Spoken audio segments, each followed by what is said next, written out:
You. Good morning, good morning, good morning, good morning, good morning, everybody. Happy Thursday, March 12th, 2026. Thanks for being here. We know you got many choices to make every single day, and we're super grateful that you choose to spend some time with us, so thank you. You know the drill. Tapping is clapping, liking is loving, sharing is caring. There's a gifting goal today. Please help us get to and stay on the FYP. Variety of ways you can do that. Engage in the live, comment, like, share, gift. Also, please consider joining our team. That's a big one. You get bonuses.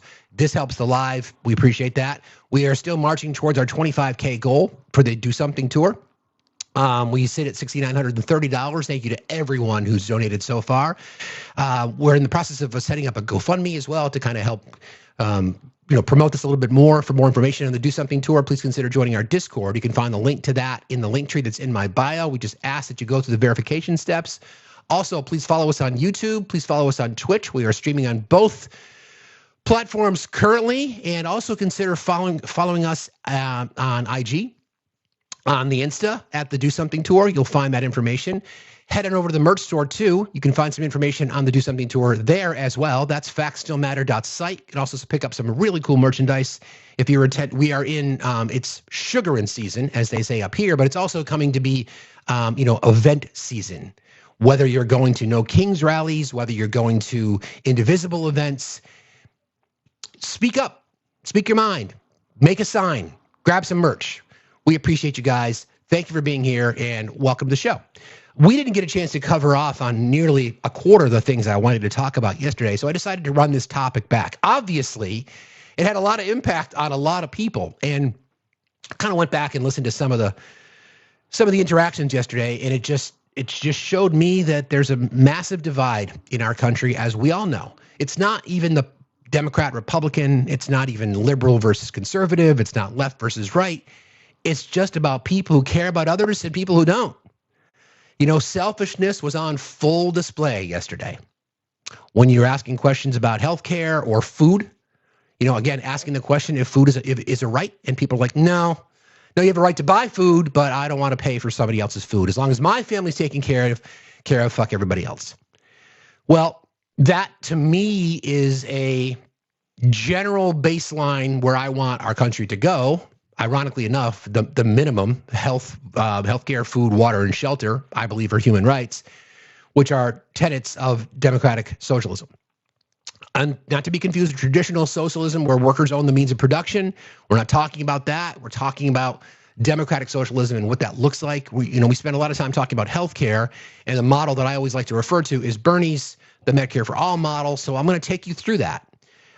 His legislative approach to healthcare for all has been similar for decades. When I worked on a couple of his campaigns way back in the 80s and the early 90s, yes, that is true.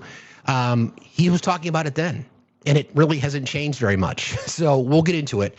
We'll cover that, because I think it's important where people can start talking about what a revised, improved, and efficient healthcare system to ensure every American, how we would save money, why I want our elected officials to be talking about it in terms of that, and not just extensions to the ACA, not just little bites of the apple. I want the whole fucking orchard. So there's that. So everybody keep tapping and clapping and sharing and liking, and I appreciate you all very, very much. Let's cover some. We didn't get into this yesterday. How ironic that there's a few things that the president ran on that are now absolutely exploding in his face because his polling numbers are in the shitter. One, I think, is a really, really interesting one. I did not see this one coming. So you've got the Republicans gathered down in Mar-a-Lago for a rallying session because they know they are going to get absolutely decimated in the midterms. The SAVE Act does not have enough votes. The SAVE Act does not have enough support. I should say, removing the filibuster does not have enough support in the Senate. John Thune's already come out and said that. It's going to take 67 votes to change the rules. We'll get into that in just a little bit. But because the policies of the Trump administration have been so wildly unpopular, and we haven't even gotten into the gas prices. We're going to talk about that in just a moment. The White House is now telling GOP members in the House and the Senate to avoid mass deportation talk ahead of the midterms. I want people to think about how unbelievably, just pathetic that is when you run on that as a baseline to your policy. And now you're saying, listen, we can't talk about this shit anymore because we've labeled people who are domestic terrorists. We're unaliving people in the streets. ICE, by the way, showed up in Vermont hardcore yesterday. Vermonters turned out, and it was wild, to be honest. We're going to talk about that in a little bit as well. But a change in the rhetoric comes as the public sours on the administration's aggressive tactics and Republican fears of election losses mount. White House and top House Republicans have told GOP members to avoid discussing mass deportations ahead of the midterm elections, backing away from public discussions of a central campaign pledge of the president. The advice hit as Republican prospects appear dim ahead of the November voting. While Republican members of Congress gathered in Doral, Florida, for a retreat on Tuesday, White House Deputy Chief of Staff James Blair and Rep. Lisa McClain from Michigan, the chair of the House Republican Conference, instructed them to eschew talking about sweeping deportations of undocumented people and instead focus only on deportations of violent criminals. According to the three people with knowledge of the remarks who spoke on the condition of anonymity because they were not authorized to speak publicly about the closed-door event. Trump ran on a pledge of enacting mass deportations. Remember, there was a quota, thousands a day or more, vowing to launch the largest deportation in the history of our country. At one point on the campaign trail, he told Time magazine he planned to deport 15 to 20 million undocumented immigrants, even though we don't have that many in our country. But anyway, that doesn't matter. A figure larger than the actual number of immigrants in the country illegally, according to most experts. The president himself has since tiptoed away from the plan, at times calling for protections for undocumented hospitality and agriculture workers and suggesting that the administration first focus on deporting people who have committed violent crimes, which is what we were all told, which is what we would all agree with for the most part, right? As long as this does, which is what we would all agree with for the most part, right? As long as this does. So they had for mass deportations. Funny. Exactly. What about Biden? Part of that strategy is because there are new polls out. And I always like to take a peek at this because I think it's indicative, especially in an election year, it's pretty indicative as to how the midterm elections are going to go. So the overall average of major polling trackers, that includes Real Clear Politics, Decision Desk HQ, the Silver Bulletin average, Race to the White House, CNN, Yahoo Ipsos, the overall average is 40% approval, 57% disapprove. So he's upside down pretty significantly. It gets worse, though, if you start to break it down, because he's only got around 85% support from his own party. But where it gets bad is on the independent side. 25 to 30% on average support. So 60 to 70% on average disapprove. That is game over in midterms. And this is why the conservatives and Republicans are trying as desperately as they can to suppress the vote. It's part of the reason they want the SAVE Act to pass. And like we've said this before, the SAVE Act is voter suppression because the Republicans do not want women to vote primarily. So they are afraid of you. So like I say every day, give them a reason to be afraid. Generally speaking, when they look at, I got this from Real Clear Politics, if the approval rating for the president going into the midterms is above 50%, usually, generally speaking, the party in power always loses seats, right? The question is how much? So they've measured this. So above 50% approval, there's typically small losses or even some gains. If the president's approval rating is between 45 and 50%, there are moderate losses. If the president's approval rating is below 45, there are large losses, often 30 to 60 seats. And if it's below 40, so he's right at that number, 40%, extremely large losses, considered a wave election. Bill Clinton's approval in 1998 was 66%. He gained 5 seats. George Bush's approval in 2002 was 63%. He gained 8 seats. In 2010, Barack Obama's approval rating was 45%. He lost 63 seats. In 2018, Donald Trump's approval rating was what it is right now, 40 to 41%. He lost 41 seats. And Joe Biden, his approval rating was 44%, and he lost 9, which is significantly smaller than expected. That kind of broke the pattern. Generally speaking, presidents above 60% sometimes see their party gain seats. Presidents around 45% tend to lose 20 to 60. And then presidents near 40 always see massive midterm losses. So when I tell you your vote matters, when I tell you that you focus on harm reduction, don't give them, I mean, it's bad enough, the support when his own party is crumbling. So when I tell you your vote is extremely important, and when I tell you that harm reduction should be your focus, this is what I mean. All right. So on that topic, there was an election on Tuesday night in New Hampshire. Now I've talked to you guys about this, and I'm about to give New Hampshire some love. It doesn't happen very often, but I'm going to do it anyway. Let me see if I can find the story. Hang on a second.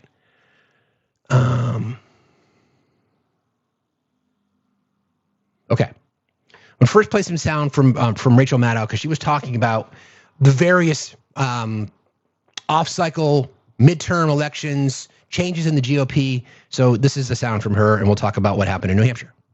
I mentioned a moment ago one awkward situation playing out for Republicans heading into this November's elections. The statewide candidate for Texas State Comptroller turns out to have secretly bought the New Mexico ranch that was owned by notorious sex. And we're going to talk about that in just a moment as well. Trafficker Jeffrey Epstein. Because, by the way, it is day 83 of the federal government breaking the law by not releasing all files connected to the Epstein File Transparency Act. You know, the one that Donald Trump is in more than anybody except Jeffrey Epstein and Ghislaine Maxwell? Yeah, that one. Bought the Epstein ranch. And now he's the Republican Party's candidate for statewide office for state comptroller in Texas. Must have a great head for numbers, this guy who secretly bought Jeffrey Epstein's ranch. Shocker. It has made for awkward headlines already. Even though Don Huffines has not been accused of any wrongdoing in the Epstein case, even though he says any request from law enforcement to search the property will be met with immediate access and full cooperation. Good. It's still going to be awkward for Texas Republicans all of the time. Because they're there. When his ownership of Jeffrey Epstein's ranch keeps coming up over and over again during the course of 2026, heading into the November election. Just today, New Mexico investigators began a new search of the property. A good reminder to all Texas Republicans that that's their guy, the Jeffrey Epstein ranch owner guy. That's right. It's expected to be a difficult election season for Republicans for a lot of reasons. Their biggest challenge will likely be keeping control of Congress in November. Already, the Republican majority is so slim in the House, they can afford to lose only one vote on any party line issue. Well, today, California Republican Congressman Kevin Kiley announced that he's leaving the Republican Party. Thank you, Swishy Raiders. This was a couple days ago. Kevin Kiley, who's been dog walked by Jasmine Crockett, among others, during various committee hearings. He was a Republican. He was in a district in California that was redrawn. He's like, I can't be connected to the Republican Party if I want any future in politics. He's now gonna be a registered independent, which changes the math.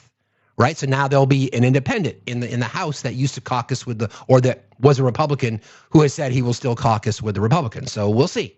He wants to serve his swing district as an independent from here on out. Congressman Kiley says he will still caucus with the Republicans, but of course he now has every political reason to try to distance himself from his party on any high-profile vote he has to take. Meanwhile, several other House Republicans have essentially become very lame ducks, say Texas Republican Congressman Dan Crenshaw, who lost his primary. He's going to be out of office next year. Does he have to show up between now and the end of his term? It's up to him. Texas Republican Congressman Wesley Hunt also gave up his seat in the House to come in third in the Texas Senate race. Congressman Hunt already had a terrible attendance record in Congress. What reason does he have to show up now that he's given up his seat? That's right. Texas Republican Congressman Tony Gonzalez, how about him? He agreed not to seek re-election after an affair with a staffer who later died by suicide. If Tony Gonzalez remains in the House, which he says he plans to do, he'll have to face an ethics investigation. What's the likelihood that he's going to keep showing up? Correct. If he quits, the ethics investigation just goes away. Sure does. See also Republican Congresswoman Nancy Mace of South Carolina. Who has recently bucked her party, specifically on the issue of Jeffrey Epstein. Congresswoman Mace is also giving up her seat to run for governor. So what incentive does she have to stick around in the meantime? That's right. She is also facing a House ethics investigation over an alleged misuse of taxpayer dollars. She denies that wrongdoing, but any investigation would go away if she were to step down before her term is finished. Republicans knew to expect a fight for control of the House in November. I'm not sure they expected this much of a fight for control right now, like Monday, today. So those are 4 names, right? So you've got Dan Crenshaw, Wesley Hunt, Nancy Mace, and who's the other one? Anyway, that's 4. Tony Gonzalez, that's 4. If they stop showing up for big votes, then the entire legislative agenda for the Trump administration stops right now, even before we get to the midterms. Which then becomes interesting when you look at that House race in Georgia, where the Democrat in a bright red, formerly MTG's district picks up the most votes. Still going to be an uphill fight because it's still a bright red district, but that seat flips. Then guess what? We're in a tie in the House because of other special elections that are still coming. So then there's a gridlock and nothing happens, which is one of the reasons that people hate Congress to begin with. And there's an outside possibility that Democrats take the majority before the midterms. Because if some of these members decide to resign prior, then that flips the majority.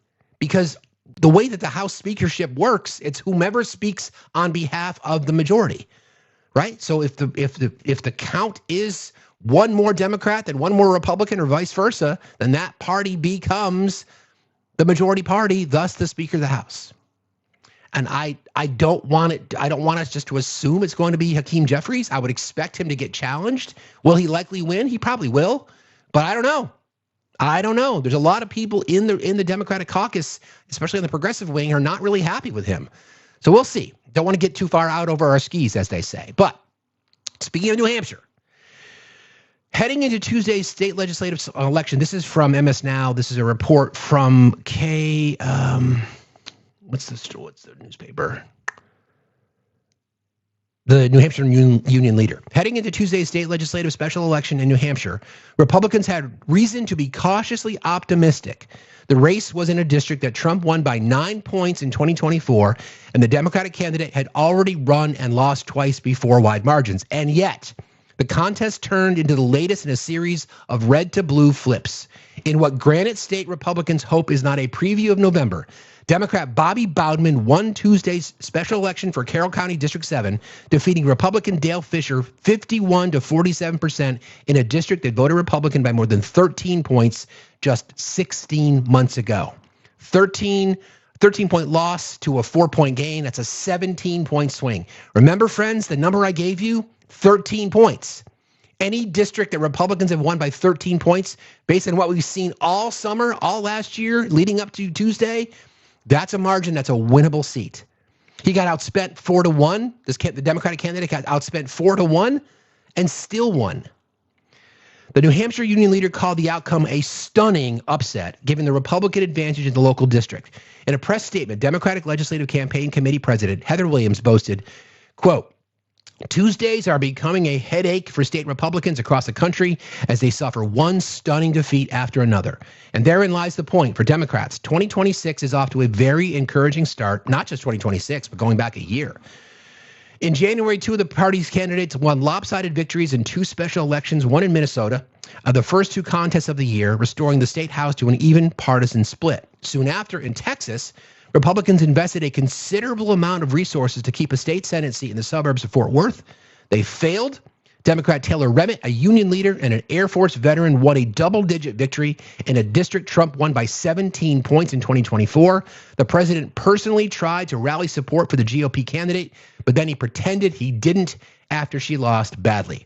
In early February, Republicans in Louisiana saw a unique opportunity to flip a state legislative seat from blue to red in a district Trump won by 13 points. But when the voters had their say, the Democratic candidate prevailed by 24 points. Last week, a Democratic state legislative candidate also flipped a seat in Arkansas, reinforcing the larger pattern. What's more, the down ballot noted that the results out of New Hampshire marked the 10th time Democrats have flipped a district from red to blue in a special election since Trump returned to the White House. Over that same period, the number of seats flipped from blue to red remains 0. If you include everything From judgeships to mayoral races, that number's 28-0, by the way. Some will no doubt argue that it's best not to read too much into a special election held in the winter, several months before November's races. It's a fair point to be sure, but what matters is the degree to which the results fit into the broader political landscape. Republicans are tied to an unpopular president. A growing number of their congressional members are retiring. Key elements of the GOP agenda are facing an intensifying public backlash, and they keep losing special elections, including in contests they expected to win. If party insiders aren't concerned about their standing ahead of this year's midterms, they're not paying close enough attention. New Hampshire. So that part of the state, right, from like Concord North, and even parts of Concord. Concord North is Trump country, right? It's Carroll County, right? So it's like a straight line for me. But it's beautiful. I'll say that.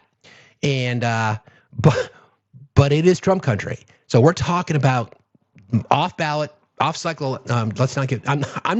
Believe me, I'm not giving New Hampshire too much credit. I'm telling you, I know it's over there, but it's interesting. I always joke about New Hampshire's where libertarians go to die, and that's true.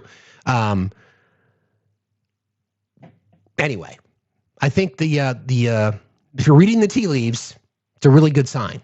Question is, how do we keep the momentum? Because I think that's the most important thing, right? All right, so before we get into our topic today, there's a few other news items that I want to cover off on. So in that story, you heard about a purchase of the Epstein, the Zorro Ranch in New Mexico. Well, James Comer was on Fox talking about this, and he said some very interesting things about the investigation at the Zorro Ranch. He's on with Jesse Waters. Here you go. He's sick if what's been said about it's true. What are you hearing? Well, I'm glad that the New Mexico authorities are going there and searching that property. I know that if no one searches the property, whenever this investigation is finally concluded, people are always going to have questions about whether or not there were deaths there, whether or not there were mysterious surgeries and things like that happening on the ranch. I don't know, but I do know this. The federal government asked New Mexico to stop their investigation, I believe back in 2019. I'm sorry, what was that, James? The federal government in 2019 asked the New Mexico authorities to stop investigating the ranch? I'm sorry, what was that date again? 2019?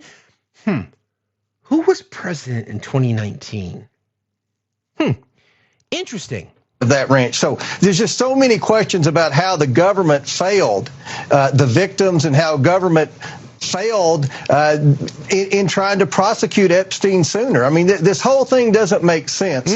Everyone has conspiracy theories on, how Epstein was able to get away with it. Was it because he had, powerful friends? Yeah. Was it because he was an agent? No, we don't know, but we're going to find out. And I'm glad that they're on the ground now in New Mexico searching that property. Congressman, you said in 2019 the government told New Mexico authorities to stand down investigating the ranch. Do you know what branch of the government?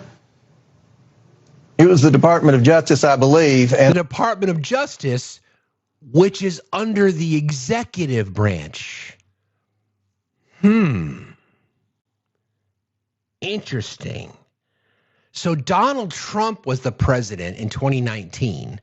From James Comer's perspective, it was the FBI, which is part of the executive branch. So directions given from the executive branch to the Department of Justice to stop investigating what is arguably the entire hub of the Epstein trafficking sex crime syndicate. And they were told to stop investigating. Well, that's interesting. And I believe it was because they I believe it perhaps was the Southern District of New York because they had taken over the investigation at that point. Nice try. So again, these are questions that we have. We want to get the answers, but I will say publicly, I'm glad that the New Mexico authorities are on the ground searching that property. I don't know if there's anything there. I don't think anybody knows, but I do know this, Jesse. It's probably never been searched before very thoroughly. That's crazy. The house probably has, but the property hasn't. There's talk about them looking for buried bodies. Comer states on Fox News that the DOJ halted New Mexico's 2019 investigation into Epstein's Zorro Ranch shortly before Epstein's death. The House Oversight Committee under Comer released over 33,000 Epstein-related pages from the DOJ in 2025. Trump's DOJ dismisses federal cases and canceled 145 corporate enforcement actions earlier this second term. New Mexico authorities, including the Department of Justice, with assistance from New Mexico State Police, began searching the former Zorro Ranch premises just a couple of days ago as part of a reopened criminal investigation into the alleged illegal activity there prior to Epstein's death in 2019. Well, that's not a good look. Interesting. So the story is state officials in New Mexico are reportedly conducting their first known search of the property years after the anonymous tip alleged that there were bodies buried on the property. According to the New York Times, investigators began their search on Monday, but acknowledged the passage of time may make things difficult. The state attorney general Raul Torres wrote in the Albuquerque Journal last week that there will be real obstacles to finding evidence of any potential offenses that may or may not have taken place on the ranch, but that the people of New Mexico and those who were harmed are entitled to a complete and transparent accounting of what we found and what we did not. As we reported, an anonymous tip from someone who claimed to have worked at the ranch accused Epstein of ordering the dead bodies of two abused girls he buried in the hills outside the ranch. The tip was apparently made in 2019, the year Epstein died, but it's unclear if the FBI ever looked into it. Since Epstein's death, the ranch has changed hands. The new owner, Don Huffins, who won the Republican primary for Texas comptroller last week, has said he's willing to fully comply with state investigations. Don Huffins, by the way, massively endorsed by the president. Huffins renamed the estate the San Rafael Ranch and has revealed plans to transform it into a Christian retreat. Okay.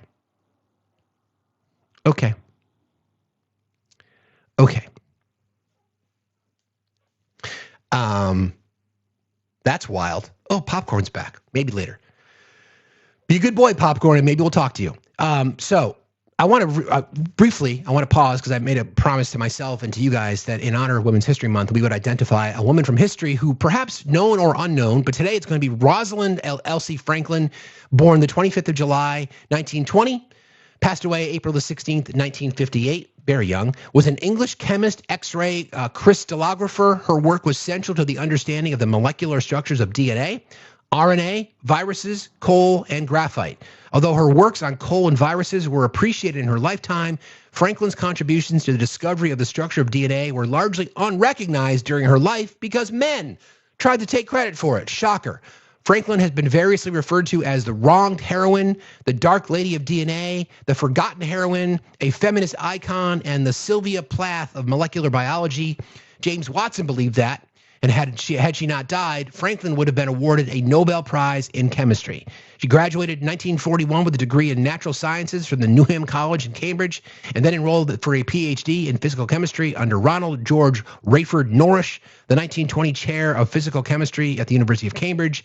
Disappointed by Norrish's lack of enthusiasm, she took up a research position under the British Coal Utilization Research Association, or BCURA, in 1942.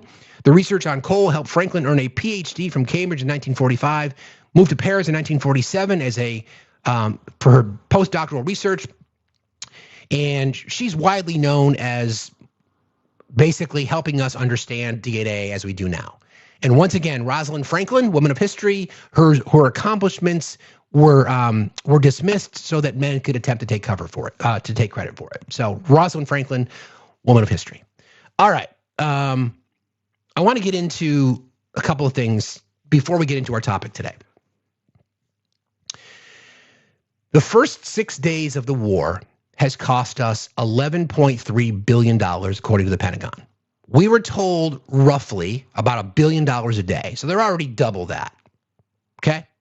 $11.3 billion. Now, the expectation is that this is going to continue for weeks. Who the fuck knows how long? Remember, we talked yesterday about how much money Pete Hegseth spent. Was it $93 billion in the month of September alone? For lobster tails, for pianos, for flower baskets, et cetera, et cetera, et cetera. So for those of you who still believe that the Republican Party is all about small government, waste, fraud, and abuse, then explain this to me. And that reminds me of something that I wanted to play for you guys yesterday. the people who were put in charge of Doge to identify waste, fraud, and abuse, and whether or not they found any, and what about the money that we're supposed to get from Doge? So you're going to hear sound from Justin Fox. Justin Fox is a former Doge staffer who was assigned to the National Endowment for the Humanities, or NEH, who said that his job was to review and flag grants for DEI, which would then go to superiors for termination under Trump's executive order. So he was deposed. So just listen to this. This is fucking crazy. You're going to get angry, but I'm glad.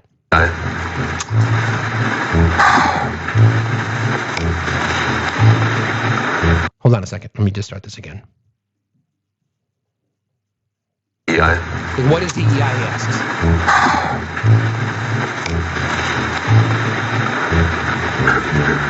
There was the EO explicitly laid out. The details, I don't remember it off the top of my head. It's okay. I'm asking for your understanding of it. Yeah, my understanding was exactly what was written in the EO. Okay, so can you... I don't remember what was in the EO. So right now, do you have an understanding of what DEI is? Yeah. Okay, so what's your understanding as you sit here today in this deposition? Well, it was exactly what was written in the EO. And so anytime that we would look at a grant through the lens of complying with an executive order, we would just refer back to the EO and assess if this grant had relation to it. Okay, but I guess I'm stepping back from your methodology strictly in terminating the grants. Do you have an understanding as you sit here today of what DEI means? Yeah. Okay, so what's your understanding of what it means? Well, it is exactly what was written in the EO. Okay, so why is a documentary about Holocaust survivors DEI? Objection. It's the gender-based story that's inherently discriminatory to focus on this specific group. What? It's inherently discriminatory to focus on what specific group? The gender-based, so females. What? During the Holocaust. I'm sorry. So research and studies and references to the HCOST are gender-based? Okay. And you believe that that's inherently discriminatory? I'm just saying that's what it's focused on. Sure. But this is related to DEI. Right? What? But you just used the term inherently discriminatory. What did you mean by that? It's focusing on DEI principles. Which gender are being what? One of them. So a documentary that's about women would be DEI. Objection. Is that fair to say? No. Okay. So tell me why what I just said isn't DEI, but what you just said is DEI. Objection. It's a Jewish, specifically focused on Jewish cultures and amplifying the marginalized voices of the females in that culture. It's inherently related to DEI for those reasons. What? That guy, his name is Justin Fox. He was a staffer assigned to the National Endowment for the Humanities, who said it was his job to review and flag grants for DEI, which would then go to superiors for termination under Trump's executive order. And he doesn't know what the fuck DEI is.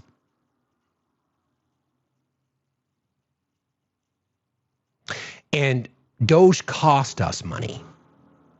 But you know what? There are still people making videos expecting to get your Doge check and your tariff check and everything else. Okay. Cool. All right. Jesus. We also have a little bit of sound to play from Mike Johnson. Don't worry, I've not forgotten about Bitch Boy. Because you recall, I shared a story with you about Rep. Andy Ogles, who said that Muslims don't belong in American society. He said, he posted on social media that Muslims don't belong in American society after the FBI announced its investigation into a New York Post protest incident as ISIS-inspired terrorism. Later, Ogles doubled down his comments, writing, quote, "All of them immigrants, none of them belong here." Okay. He seems nice. So Mike Johnson was asked about this. Bro, you've got people in your caucus who are saying this kind of shit publicly, doubling down. And of course, Mike, you're going to respect the institution, right? And demand for his resignation. And all members, as I always do, about our tone and our message and what we say. There's a lot of energy in the country and a lot of popular sentiment that the demand to impose Sharia law in America is a serious problem. That's what animates this, and that's the the language that people use. It's different language than I would use, but I think that that's a serious issue.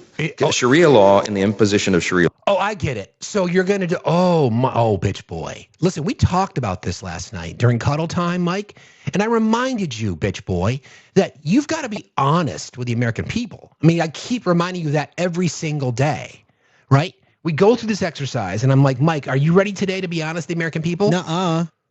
Well, did you enjoy cuddle time last night? Yes. Okay, that's good. So again, are you ready to be honest with the American people? Nuh-uh. So you're just gonna excuse what Andy Ogle said? Yes. Do you care that Americans think that you're a fucking idiot? Nuh-uh. Okay. It's good to know. So you're just gonna double down on hateful rhetoric from one of your own members because you are so fucking concerned with losing power. Got it. And ironically enough, Heather just said it, what I was thinking too, the Republican Party wants Sharia law or a form thereof. Think about what their policies are. All right. Here's bitch boy again. And all members, as I always do, about our tone and our message and what we say. There's a lot of energy in the country and a lot of popular sentiment that the demand to impose Sharia law in America is a serious problem. What the fuck are you talking about? The demand to impose Sharia law? Are you fucking kidding me? And this is the problem with people that were in the chat yesterday, and I've already seen them chirping this morning. Y'all think that democratic socialism is fucking Sharia law. Education, please. Please. That's what animates this, and that's the language that people use. It's different language than I would use, but I think that that's a serious issue. Sharia law and the imposition of Sharia law is contrary to the U.S. Constitution.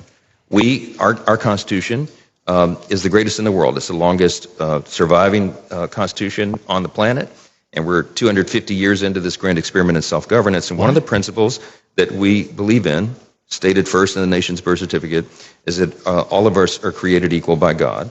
It means every single person has inestimable dignity and value, and that and that we respect everyone's beliefs and their right to live out their beliefs and to speak freely about their beliefs and have that conviction. But when you impose, when you seek to come to a country and not assimilate, but to impose Sharia law is in conflict with the U.S. Constitution. That is the conflict that people are talking about. It is not about people as Muslims. It's about those who seek to impose a different belief system that is in direct conflict with the Constitution. That's where I think that comes from. What?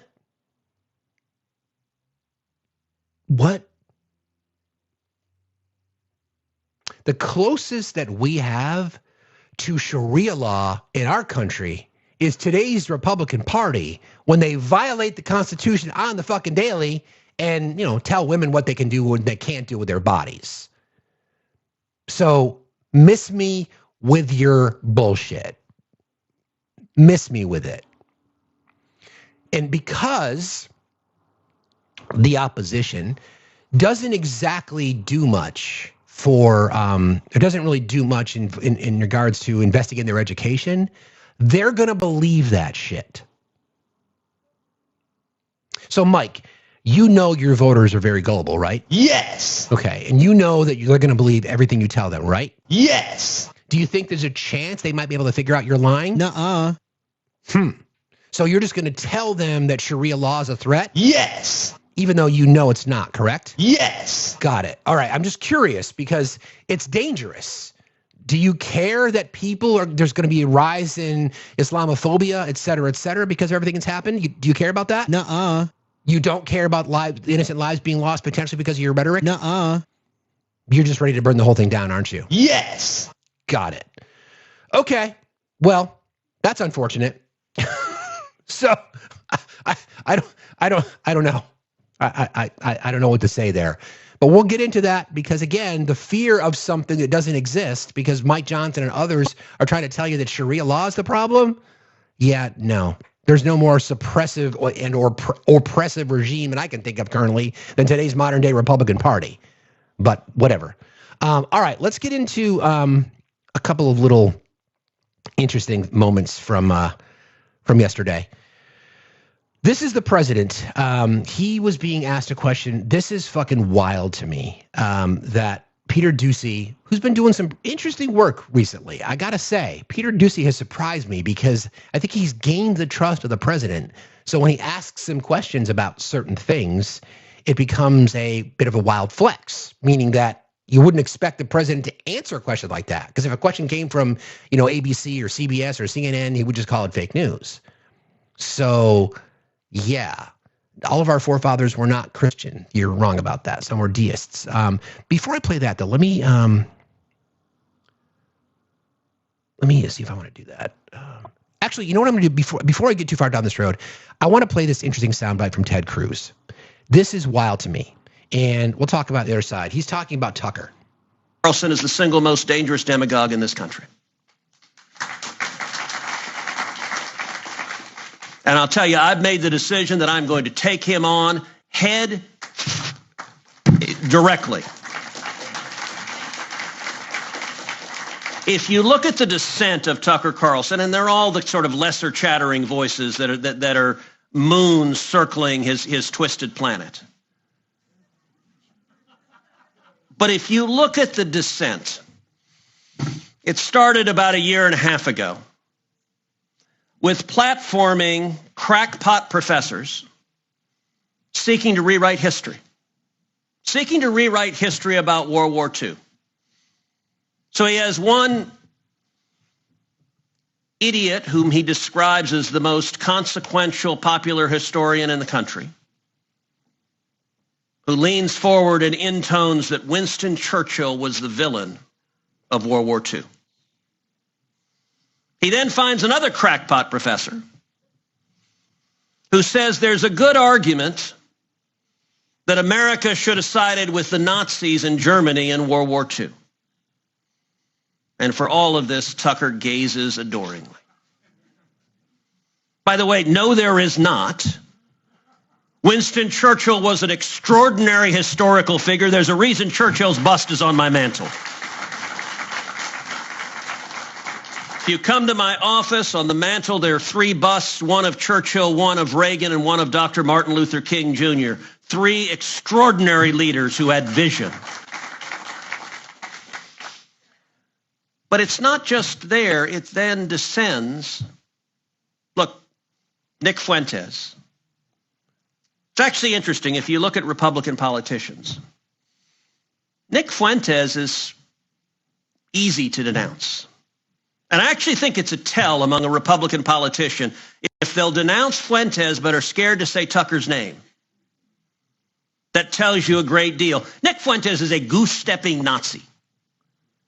And by the way, I'm not one who throws around the term Nazi loosely. Okay, but when Nick Fuentes says Hitler was very, very cool, I like Hitler and I agree with Hitler. Okay, Ted. Okay. Like when you say you... That's enough. Let's put it this way. If there's a street fight between Tucker and Ted Cruz, I'm taking Tucker all day, especially if it's going to be a cyber fight with Petty. I'll take Tucker all day. But isn't it interesting that those two are fighting like this? It's fucking wild. So anyway, I'm taking Tucker in a street fight. All right, so we're going to talk about the oil prices. The situation in the Gulf obviously continues to spike. Just as an FYI, gas prices this morning are up again. They're now $3.59 a gallon on average. So $3.59, it's up significantly. Bring up the proletariat first before we go any further. Yeah. Morning, my brother. How are you? You know I don't come up unless I have something important I need everybody to be aware of. Let's go. What you got? Yeah, I sent you an article that I'm trying to get all over TikTok before like it gets lost. The U.S. government is currently trying to take guardianship over homeless veterans and veterans without families. Put them in like a conservatorship. This would give the government the right to commit veterans against their will to mental hospitals, while then maintaining control of all their finances, because that's how guardianships and conservatorships work. This is not a pending bill. This is not an EO. This is a directive that President Trump has given the VA to put on special counsel specifically to seek guardianship of homeless veterans, veterans without family, and veterans that lack the mental faculties to make decisions for themselves. Yeah, I see the article. I'll read through it. Like this is a big deal, because this is like a direct attack not just on veterans but on like bodily autonomy, because this is a door opening kind of action, because if they're successful with this, they will expand it. I'll read the story. Thanks, Carl. I appreciate it, brother. This is from Stars and Stripes. Attorneys from the Department of Veterans Affairs, under direction from the Justice Department, are initiating legal steps to place veterans deemed incapable of caring for themselves under public guardianship and conservatorship, the agencies announced on Wednesday. The Justice Department will begin appointing VA attorneys as special U.S. assistant attorneys to participate in state court proceedings to move the most vulnerable veterans under public guardianship after a clinical determination, according to a written statement from the two agencies. The effort will extend to some veterans who are homeless or at risk of homelessness but lack family support or legal representation. They are individuals who demonstrated that they are unable to make their own health care decisions, the two agencies said. Who made that determination? The federal government will seek guardianship or conservatorship via the state courts under the terms of a newly signed memorandum of agreement between the VA and the DOJ. Conservatorship and guardianship are similar court-ordered processes for appointing an outside party to manage the affairs of an individual. Up to 60% of the nation's homeless veterans have a mental illness. Our new partnership with the Justice Department reflects our ongoing commitment to ensuring that every veteran receives timely, appropriate care, even in complex cases. VA Secretary Doug Collins said in a prepared statement, the memorandum states that VA medical professionals may determine that a veteran, quote, lacks the capacity to make medical decisions and has no available legal decision maker. God damn. But the National Coalition for Homeless Vets warned that such an expansion of legal authority over a veteran's decision-making risks undermining the trust between veterans and the system designed to support them. Exactly. Quote, guardianship and other forms of involuntary intervention are serious legal actions that remove significant personal autonomy. They must be used sparingly, with strong safeguards, and always with best interests and rights of the veteran at the center of the process, the organization said following the announcement. Approximately 33,000 veterans are considered homeless, according to the Office of Housing and Urban Development, which conducts an annual census of the nation's homeless population. Specially appointed VA attorneys will have the, quote, legal authority to initiate and participate in state court guardianship or conservatorship proceedings in cases where a legal decision maker is required for post-acute transitions of care for these vulnerable veterans. The announcement came as a surprise to some lawmakers and veterans advocacy groups on Capitol Hill. Senator Blumenthal of Connecticut, the top Democrat on the Senate Veterans Affairs Committees, is reviewing the memorandum, but has serious concerns about its implementation without prior congressional review, according to his office.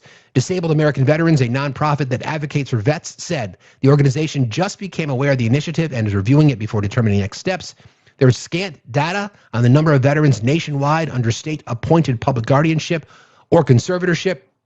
In some circumstances, the appointment of a legal guardian can help veterans access treatment and transition safely to more appropriate care settings. Mental health disorders among veterans may stem excuse me.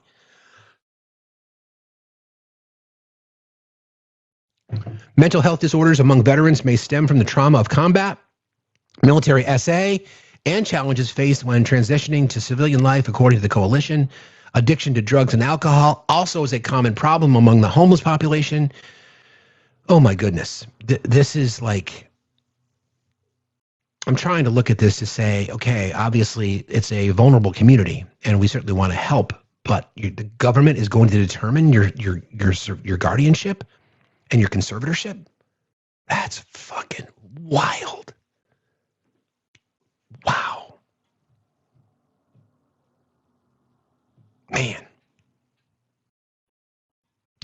So I don't want to hear it from anybody on the conservative side that you give a fuck about vets, because you think this is helping people by taking away their rights, by making decisions on their behalf. On their behalf? No, Popcorn, we actually asked our team today, and everybody, you blew it yesterday when you were asked a simple question.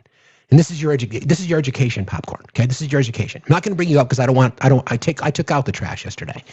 I asked you a simple question. Popcorn. If you thought food was a right, and you said no, you said food was not a right, that people have a right to pay for it, but you don't think food's a right. That's why you're not coming back here. So you can sit in the chat and you can listen and try to learn something, or you can just run around with that stigma hanging on your head that you don't think food is a right. Cool. Okay. All right. Let's get to some more reporting here. As I mentioned, the first 6 days of the war cost us $11.3 billion. We know about the numerous examples of waste, fraud, abuse, et cetera, et cetera. Well, the president was asked a question yesterday about, my God, this is the guy who's got his finger on the button, friends. He was asked a question about his view on the war. You just said it is a little excursion, and you said it is a war. So which one is it? Okay, the president made a statement and said that the war is an excursion or a war. Okay? Well, it's both. It's both. It's an excursion that will keep us out of a war, and the war is going to be. For them, it's a war. For us, it's turned out to be easier than we thought. But think of it, they had thousands of missiles, 8,000 missiles. We got many of them before they got to launch. They have drones all over the place. We got many. Now we're knocking out the drone plants, as you know, they're going fast. They started talking about mines, so we hit 28 mine ships as of this moment, 28. Using the same weapon, the exact same weapon that we use against the drug dealers in the water. He said excursion and then doubled down on it. He could be referring to an incursion, which would be an attack. So just clearly, I'm going to give you the definition.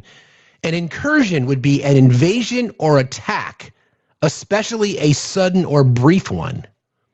An excursion would be a short journey or trip, especially one engaged in as a leisure activity. So if he really means excursion and American lives have been lost and the United States is responsible for blowing up a girls' school, is that an excursion? No, it's not. President's a fucking idiot. Yeah. So let's talk about gas prices. Because think about what I started the show with today. By the way, everybody keep tapping. You want to support the channel. $70 gets us above 7,000. If we can take care of that, that'd be fucking awesome. I appreciate you all. Cash App, PayPal, Venmo, @Factsstillmatter. Two of the primary principles that have fueled the Trump movement over the last 5 years during Joe Biden's presidency and then coming up to the second Trump administration: mass deportation and gas prices. They've already instructed Republicans in Congress to stop talking about deportation in terms of mass deportation because it's blown up in their face. And now fucking gas prices. So there's a couple of stories that I'm gonna lay out for you guys before we get too far into it. I've got a request here from someone. Balancing, how are you today? Good morning. I'm good. Before you moved on, I was thinking about the conservatorship information. Sure. And I just realized, that pretty much means they're in charge of their money too, and how it's spent. Correct. So wouldn't that just mean they're funneling the money back that they would pay a veteran back into the coffers? Ultimately. So, yeah, because ultimately, I mean, I always follow the money, and that's the only reason, because they don't care about how their health is, or we would be paying for it better, paying for their, foundationary security like housing. So they just want to lock them up and take care of their paychecks that they're already giving them, but now they're not giving them because they don't have control over them. That is so if correct. they don't have control over the benefits that the government was supposed to pay them for giving their entire lives and body to the government, then it's like they just rented themselves out and then they went back into captivity. Correct. That's exactly right. Government issue from the day you sign to the day you die, apparently. Thank you for jumping in today. Put you wherever, put you wherever they want and do whatever they want. Exactly. By the way, thank you for the birds. That made everybody happy. Appreciate that very much. Oh, the birds in my microphone? Well, the birds that we hear, they sound awesome. Yeah, they're making us. I'm at work about to open, and I'm the manager of a pet store. So that's awesome. Yeah, that's my cockatiel. He's spicy. That's awesome. Thank you for jumping in today, Bouncing. I appreciate you very much for being here. Have a good day. Be safe out there. Have a good day. You too. That was awesome. Okay, so again, immigration, right? And gas prices, the economy. We already know the situation of the economy. We know that the CPI numbers came out. They stayed flat. That's for February. It doesn't take into account core. So we obviously know what's going to happen with inflation numbers for March because gas is up 60 cents since the start of the excursion, we'll call it. So just as a reminder, this is what Republicans are now trying to tell you about gas prices. This is a short-term disruption for the long-term gain. Short-term pain for the long-term gain. Short-term pain be for long-term gain. We're going to have some short-term pain with long-term gain. Okay. Short-term pay for a long-term gain. Okay. Short-term pain, yes, but we've got some long-term gain. Short-term spike for a long-term gain. Some short-term pain for American consumers. We may have to deal with that in the short term. Okay. Short-term and temporary. Temporary, short-term pain. It's going to suck in the short term. Some short-term pain. Okay. Short-term pain. We have to focus on the short term. Short-term. Short-term. Short-term. Short-term and long-term. Short-term. Hopefully this is a short-term pain. Short-term is highly outweighed of the long-term benefits. Some short-term pain for the long-term gain. Short-term sacrifice for a long-term gain.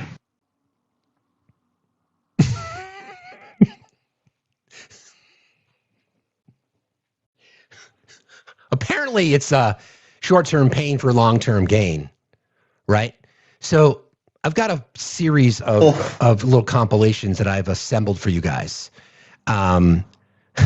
Let's start with this one. These are Trump voters down in Florida asked about gas prices. Here you go. Right now? Well, between him and her, I thought he was the better choice, but honestly, I miss my Uncle Joe. I was a nobody, and I was balling then. Now, I couldn't even tell you. I couldn't even show you $5 in my pocket. We spoke to Trump voters here in Florida who are ticked off about the fact that the gas prices in the state have gone up by an average of about 60 cents within just a week. I would just wish he'd keep up on his campaign promise and say he was going to put it under $3. He'd end that war so fast. But here it is, 5 years later, helping his buddy out get his more money. And then never mind charging us Americans all sorts of money for fuel that you just stole from Venezuela. Yeah. And those gas prices are getting higher because of volatile oil prices due to the war in Iran, a war that these Trump voters tell us they hope wraps up quickly.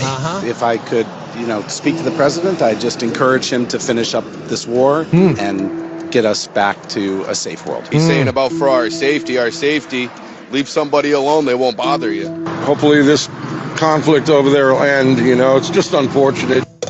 The overall vibe here at the gas pump amongst these Trump voters is they feel like the economy is not going well right now. At the moment, I'm really out of work. My hope is that it's temporary and it doesn't last for too long, that oil prices come back down. That's my hope. Well, what do you know? So, gas prices up, spiked 60 cents, okay, in just over a week. We're spending $11.3 billion. We've spent $11.3 billion over the first 6 days of the war. Still no explanation as to why we're even there. obliterated the Iranian nuclear facilities back in, or production facilities, centrifuges, etc., obliterated them last summer, like obliterated them. But all of a sudden they're a week away, and that was the justification. And then we're told it's not the justification. Then we're told it was because of ballistic missiles. Then we're told it's not because of that. Then we're told it was because the U.S. homeland was under threat. Then we're told it's not. And gas prices are spiking, and now they don't want to talk about mass deportation, and now they're defending Islamophobia or bold, fucking flat out, just horrible things said about Muslims in America, and the Speaker of the House backs it up, and now it's short-term pain for long-term gain. Okay, I've got a little bit more. This is the president just a few years back on gas prices and why he feels it's a non-issue apparently. This is what he said about gas prices a long time ago. Will soon be $5 a gallon. They could also bring down our country. That's 2012, by the way. Gas prices are going to destroy this country. Inflation is the worst it's been in 40 years. Gas prices are up 50%. Those were comments from Donald Trump over the years as he warned that rising gas prices were a sign of failed leadership in the White House. Whoa! Now, in 2026, Trump is back in office and gas prices are rising again. Oil prices briefly surged as the Iran war threatened global supply routes like the Strait of Hormuz. But within about a day, prices dropped sharply as markets bet the conflict could ease. Still, oil prices are well above what they were at the start of the war, and prices at the pump are significantly higher than they were just a few weeks ago. For years, Trump has argued that presidents are responsible for what Americans pay at the pump. People are outraged. The fact is, we have nobody in the White House to protect us. This could bring down Obama, but unfortunately it could also bring down our country. Gasoline and fuel and oil, that's really the lifeblood of the country. That's what we need to work. Trump didn't make the comment once. He warned again and again that rising gas prices were a sign of failed leadership in Washington. Rising gas prices will absolutely kill any movement in the economy. Now, with oil prices climbing as the war involving Iran, but now it's short-term pain for long-term gain, right? Got it. And rattles global energy markets, Trump is responding this way. Short-term oil prices will drop rapidly when the destruction of the Iran nuclear threat is over. It is a very small price to pay for the U.S. and world safety and peace. Only fools would think differently. President DJT. For more than a decade, Trump argued that the price at the pump was a measure of presidential leadership. Now, that debate is unfolding again, except it's during his presidency. Reach for comment, a White House spokesperson told CNN, President Trump has been clear these are short-term disruptions and that Americans will see oil and gas prices drop rapidly again once the necessary objectives of Operation Epic Fury have been achieved and the regime's capabilities are neutralized. Cool. Good to know. Good to know. So this would be an example of the goalpost moving, right? Because don't forget, during the Biden administration, everything we heard from the right was it was Joe. What about Biden? Joe Biden went to the pump and turned up the dial, and I paid $29 a gallon for my gas. And I couldn't even buy truck nut polish or my Funyuns or my gas station sushi because my gas was so expensive. What about Biden? Yeah. So here we sit. Here we sit. What's the argument? I don't know, but we're going to talk about it. And guess who benefits? You guys are going to be surprised. Said no one ever. Good morning, my brother. How are you today? I'm doing pretty good. How's it going? So I know. I actually didn't come up here to yell at everybody to vote today. What I actually came up here to do is just comment on the oil thing. I have Olive sending you two articles. One's from 2022, 2023, and one is from literally 23 hours ago. The differences between these two is how much the conservatives hated Joe Biden using the strategic oil reserves for 170 million barrels of petroleum. I'm going there next. Oh, HR 22 was in 2022, 2023, and now, correct. Apparently, we're just praising it. You got it. I knew.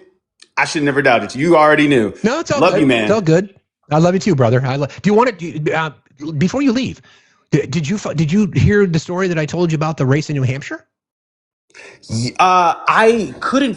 So I was told yesterday that the race in New Hampshire finally came out to be a Democrat, but I don't know exactly what happened. Was it too close to call and they extended the vote? No, They won. They won the race in a district that Trump won by 13 points. That is bright fucking red New Hampshire. And the Democrat flipped it by a total, it's a 19-point swing. So we flipped the seat yesterday. I'm State House, in the New Hampshire State House, yes. Yeah, but that's State House, federal, it all matters. It all matters. So flipping any seat, I don't care if it's your school board, flipping any seat, gaining any seat to go more progressive is the goal. That's what we want.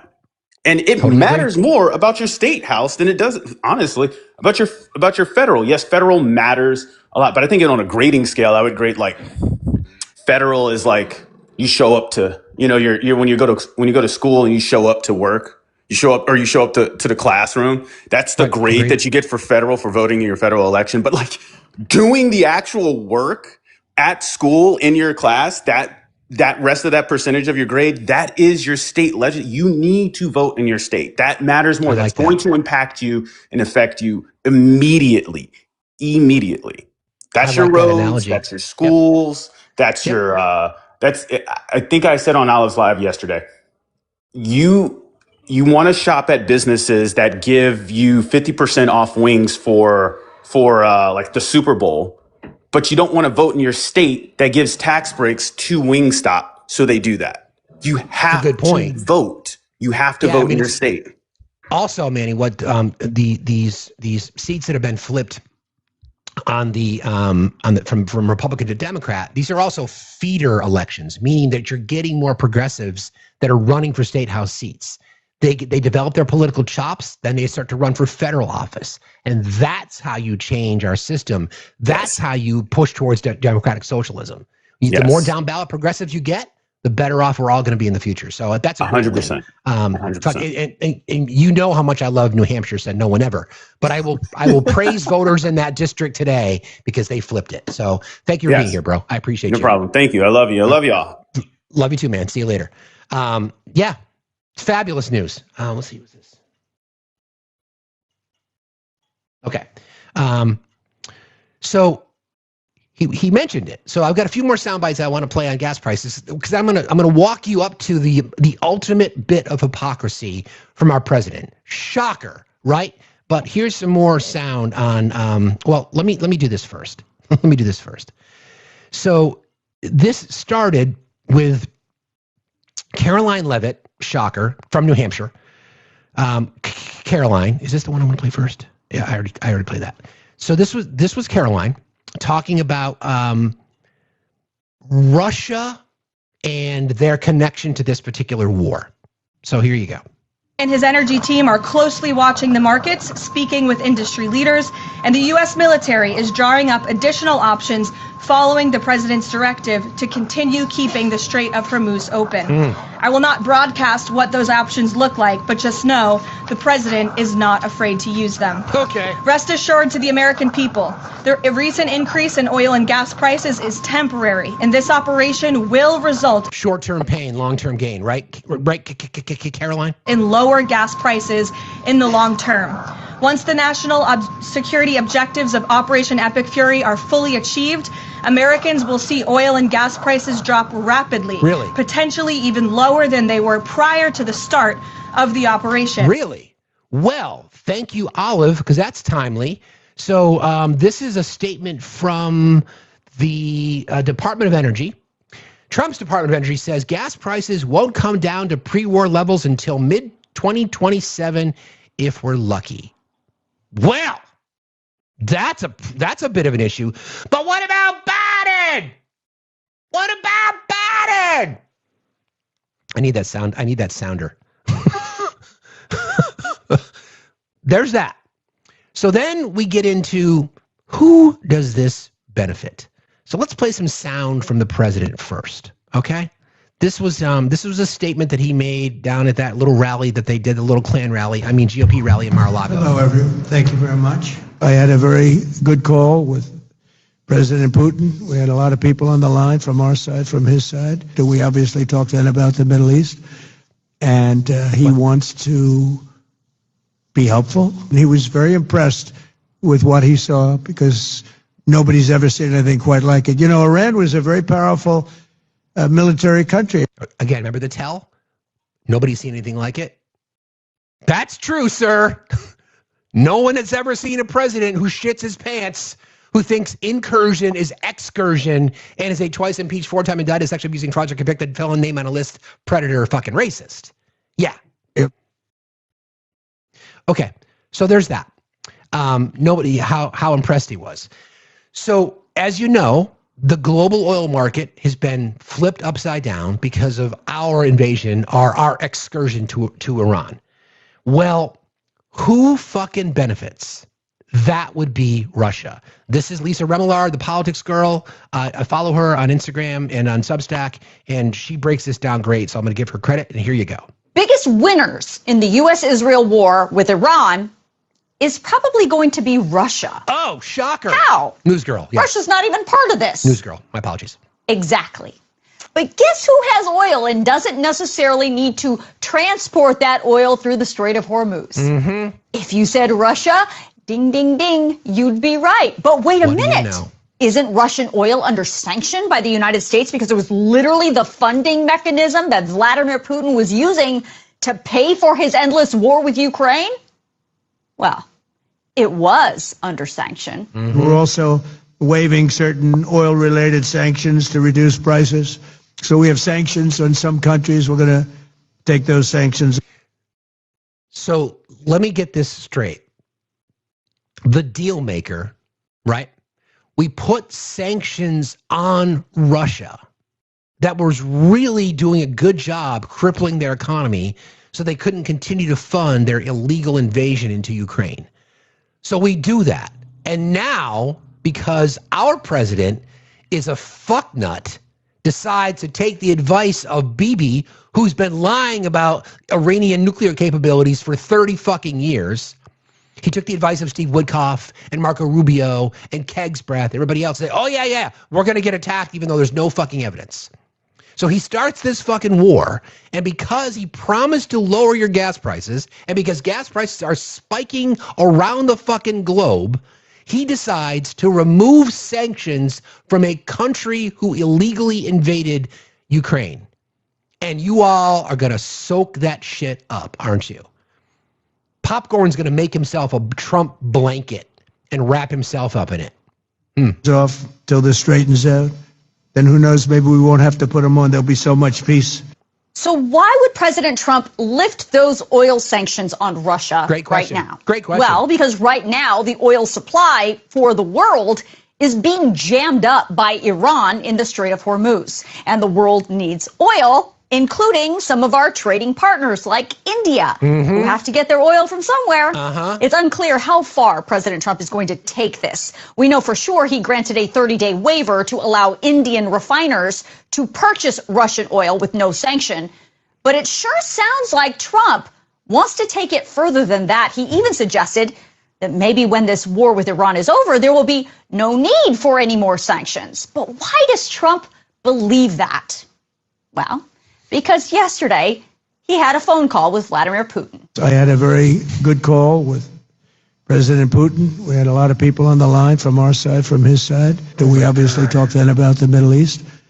And he wants to be helpful. I said, you could be more helpful by getting the Ukraine-Russia war over with. That would be more helpful. But we had a very good talk. What? And he wants to be very constructive. Yeah. So here's the call. Donald, have I told you look great? You've lost weight. Oh, thanks, Vlad. I've been trying. I'm taking the fat drug. Well, here's the situation. Understand that you warmongering cuck, taking the word from people who don't like you, who've got the information on Epstein files. So this is what we're going to do. I know you have sanctions on me, but you need oil. I have oil. I'm going to tell you that you are going to relax these sanctions, and then you are going to go public, and then we will have vodka, even though I know you don't drink. And remember videos and pictures I have in my safe. This whole fucking thing is related to leverage that European foreign leaders have over fucking Trump. Period. Constructive. Okay. You mean constructive like this? This is an official statement put out by the Kremlin just yesterday on behalf of President Vladimir This is a statement from the Kremlin, okay? Putin to congratulate the new supreme leader in Iran. And in this statement, Putin frames the U.S. military action as an armed aggression against Iran. And he goes on to say, on my part, I want to confirm our unwavering support of Tehran and our solidarity with our Iranian friends. So the Kremlin puts out a statement saying the United States, here's the hypocrisy, like an illegal invasion of Iran. Meanwhile, Vlad's doing the exact same thing in Russia. But then congratulates the new supreme leader. And what is our reaction? Our reaction is to no more sanctions. So you can go and rebuild your economy. Cool. Russia has been and will remain the Islamic Republic's reliable partner. Partner? I thought he wanted to be constructive. Exactly. I guess you get to decide whose side Putin's on. Follow the fucking money. Follow the fucking money. Exactly, Twilight. They are playing right in Trump's face because all they have to fucking do is stroke his fucking ego. That's it. That's it. That's the whole fucking game. He just gave it away. So we got Caroline saying, hey, you know, whatever, we're working on it. And then there's Scott Bessent. Scott Bessent, who's got the keys to some of these sanctions because of his position as Treasury Secretary. This is what he had to say. Very good actors. We had asked them to stop buying sanctioned Russian oil this fall. They did. They were going to substitute it with U.S. oil, but to ease the temporary gap of oil around the world, we have given them permission to accept the Russian oil. We may unsanction other Russian oil. You know, the other thing Treasury can do here, Larry, is there are hundreds of millions of sanctioned barrels of sanctioned crude on the water, and in essence, by unsanctioning them, Treasury can create supply. And you know, we are looking at that. We're going to keep a cadence of announcing measures to bring relief to the market during this conflict. And okay, that's good to know. And then one more little piece of sound because of how fucking out of touch the GOP is. So this is Senator John Husted of I think he's from Ohio. Yeah, Husted. This is his take on pricing and everything else, just in general. You're going to hear Jordan Klepper and then Jessica Tarloff as they're commentating on what this gentleman had to say. Poverty are just not very, they're not very experienced at navigating the real world, right? I remember talking to one young lady who said, well, I don't really know how money works at a grocery store because she grew up and has lived all of her adult life using SNAP cards to buy groceries. And so you literally have to teach people how to budget. This is the buzzword today. Let's face it. It's affordability, right? It's tough. Poor people, they just don't know how to walk into a restaurant and get the right table and order the right food, and they overcook their steaks, for God's sakes. They just don't know what a good cut of meat looks like. I think we can use a little bit more empathy towards people in financial hardship. I don't know. That's my 2 cents. I second your 2 cents and would just add Sherrod Brown skewer him. Affordability, that's the buzzword. He's not wrong. He's not wrong. He's just misusing it. Exactly. You're right. Yeah. So voters in Ohio, right? John Husted, a walking, talking jar of warm mayonnaise, doesn't think you know how to manage your money. So I think he's the guy I think Sherrod Brown is running against him. So how then are you going to respond, Ohio? It's interesting. I just wanted to play that just to kind of set it, because this goes back to what Manny was talking about before, that the United States is going to release 172 million barrels of oil from the strategic reserve to combat energy price hikes. Crazy that the president decided to do that, considering he has made some very, very critical statements of endeavors like this in the past, right?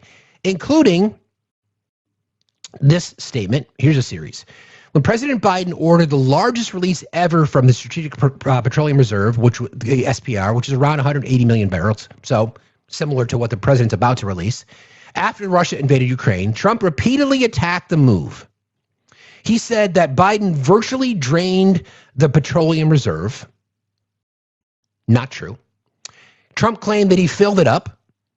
Also not true. Trump argued that the SPR should only be used for serious emergencies, such as war, rather than to reduce gasoline prices. Okay. Trump allies and Republican lawmakers also argued, this is from Fox, that the release was meant to suppress gas prices ahead of the midterm elections. That was what Trump said about Biden. He framed it, of course, as politically motivated, dangerous for national security, and then evidence of failed energy policy. By the way, at the start of Trump's first term in 2017, the SPR had 695 million barrels approximately. By the end of his term, because again, he said that he filled it up. At the end of his term, it went from 695 to 638. So last time I checked, filling it up is not taking it out. But anyway, early 2022, before Biden released some, the status of the SPR was 590 million barrels. And then after the largest release, which was 180, the count was at 372 million barrels. And he was refilling the SPR. So Trump did not fill up the reserve. The reserve declined slightly during his presidency. This is again from Fox. Biden did release a large amount. The 180 million barrel release in 2022 was the largest in history and pushed reserves to the lowest levels in decades. But the reserve was not virtually drained. Even after the release, hundreds of millions of barrels remained. The U.S. Treasury analysis estimated the SPR release lowered gasoline prices by between 25 and 42 cents per gallon. Interestingly enough, in recent statements, the president has also suggested that he might use the SPR himself to lower prices. So, quote, we'll reduce it a little bit, and that brings the prices down. So, again, MAGA, your guy told you the only reason Joe Biden was doing it was for the midterms, and that you should only do it in an absolute fucking emergency. So a war in Ukraine sort of disrupted the supply chain globally for oil. So to address it, President Biden pulls 180 million barrels out of the SPR. And it lowered gas prices between 17 and 25 cents. But it was gradual. Took a long time for that to happen. Now the president, who basically railed on that for 4 fucking years, y'all did the same fucking thing. Now he's doing the exact same thing. He's that initially was calling it, we would only do this if it was an emergency. And now he's saying we're doing it to lower gas prices. Funny how that works out. Here's the story. The Trump administration said Wednesday that the U.S. will release 172 million barrels of crude from the SPR, its boldest attempt yet to bring down oil prices that have spiked since the U.S. launched its war against Iran. Quote, we'll do that and then we'll fill it up, the president said. I filled it up once, which you didn't. I'll fill it up again, but right now we'll reduce it a little bit, and that will bring the prices down. Energy Secretary Chris Wagner announced later Wednesday that the drawdowns would begin next week and take about 120 days. The U.S. release is part of an effort by 32 members of the International Energy Agency, which includes the U.S., Japan, Germany, UK, and France, to release a total of 400 million barrels of oil held in emergency reserves, the largest such effort in the body's history. Trump, who spent years attacking the Biden administration for tapping the SPR, in 2022, touted the IEA effort at a rally in Kentucky on Wednesday, saying, quote, it will substantially reduce the oil prices as we end this threat to America and this threat to the world. We don't want to leave early, do we? Trump said. We got to finish the job. Interior Secretary Doug Burgum said earlier that Trump had yet to decide whether to join the international effort. The Trump administration has initially ruled out utilizing reserve, a series of underground salt caverns in Texas and Louisiana, but Iranian attacks against oil tankers in the Strait of Hormuz have sent crude oil prices spiraling to 4-year highs as vessels stop traversing the key waterway. The DOE announced The DOE announcement had little impact on U.S. crude oil futures, which extended their gains in evening trading to sit near $94 a barrel. Iran attacked several more ships in the Gulf on Wednesday, and Iranian military officials warned the world could get ready for $200 oil. The U.S. stockpile currently holds 415 million barrels. According to the Energy Department, making it less than 59% full, the U.S. consumes around 20 million barrels of crude a day, similar to the amount that typically flows through the Strait of Hormuz each day. So, again, MAGA, how will you spin this one? Because that's a weird one, right? It's gas prices, gas prices, gas prices. They're up. It's $3.60 a gallon today. Your prices are not down. Your prices are up. It did. Yeah, Biden did buy some back, but it requires Congress. So Congress has to intervene as to how much we release and how much we spend to buy back. So yes, they did. So Joe Biden actually, we made money, although he didn't refill the amount that he took out, but he refilled at a higher rate. So we made money. Thank you, Joe Biden. My point is, with this, taking me a while to make it, is the two pillars of his economic policy, or his policies in general: mass deportation. He's now asking Republicans to not talk about it, and gas prices. We are going to get inflation numbers next month that are going to reflect the costs that we've seen now, because core inflation includes energy, big time. And with gas prices up 60 cents and likely going up higher, it's just going to get worse. Buckle up. Just buckle up, because it's going to get bad. But again, they're going to gaslight their way through it, which is fine. That's their game, and they're going to do what they're going to do. I've got a guest request.